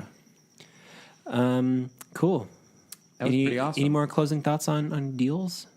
I'm just a big fan of all of the people who actually responded. That was really cool. that's you guys. huge. Next, Thanks, guys. next week we're going to talk about not deals on games, but games on deals. You know, Wheel Yeah. of Fortune, the game, Right. Price is Right, the game. Who Wants to Be a Millionaire? I That's a miss great one. games that were actually made after TV show. I actually played the Who Wants to Be a Who Millionaire Wants to Be a too. Millionaire PlayStation was game. fun. Yeah, I played that as well. I played that in an airplane. It was terrible. Yeah, it sounds awful. I did play Pictionary on regular Nintendo, which is a board game. Did you guys ever play Monopoly? Played Jeopardy on Yes. regular Yeah, I have Nintendo. played that. No. Well, cool. So a quick list of housekeeping items. Please rate and review the show. Please comment on our Instagram, Twitter, and Facebook. As you can see, we read it and respond to it, and we really enjoy hearing from you guys. So that's really great. So please make sure to keep that up. Let us know what you think about Dave. Yeah. You know? Specifically the rules. I don't really care about like He's just a other things. stickler. He's So, a stickler. For Real the rules. Real. Also, email us at superbscast@gmail.com. I think tomorrow. Is it tomorrow As or of tonight? now, people can listen to this. Okay. Like, by the time they hear this. So your very own Dr. Donna has done a really awesome interview with David Amador of Upfall Studios. And what game did you guys talk about? Quest of Dungeons was of the game Dungeons. that I played and invested some time into and had a really great time playing. Awesome. We spent a little bit. That game actually came out 4 years ago, like I mentioned when I talked about it. So we talked about the development and kind of the creation of it a little bit, but we actually kind of just talked kind of more gaming interests, gaming habits, gaming philosophy, that kind of stuff. Cool. What he thinks about developing games and getting into that. So. Well, so by the time you listen to it, it will have already been up for a couple days. But if you haven't listened to it by the time you listen to this, please do so. Should be very entertaining, very good. Anyways, next week we have 3 question marks. What does that mean? I don't know. We don't know yet. No, yeah. But we will know. we are aiming to have another Yeah. guest on the show next week. We have another guest and we have another possible interview. Yeah, we'll have an interview. I'm interviewing on Thursday. Well, it'll be past by the time you listen to this, but I'm interviewing Yodeman Nordhagen, who made the creator and developer of Where the Water Tastes Like Wine. That's going to be awesome. I'm really looking forward to that. Yeah, well, cool, guys. That sounds like an awesome pipeline. So definitely stay tuned for that. And with that, are there any comments to respond to? Any goodnight kisses? Just, hey, Dave, please suck a big fat. I mean, I don't want to read the rest of that, but Okay. fish. Fish. Yeah. Yeah. Big Okay. fish was what he said. It's the official stream. So So Ooh, that's like a is it a double pun. fresh official, like freshwater official stream? he was actually, I think he just Saltwater? wanted you to watch the movie Big Fish. He's It's getting been too salty. long. It's Yeah. a good movie. Okay. So watch it. I'm trying to watch it right now. Just wake your wife and children up and watch Big Fish. Get woke. You jackass. Let's turn it off. You missed the comment. There's a comma there. It doesn't say please suck a. It says please suck, and then it was from a big. You would like Dave to suck tonight. Please suck. It was like good punctuation. Mission on that. accomplished. So I guess that means I'm doing well. Amen.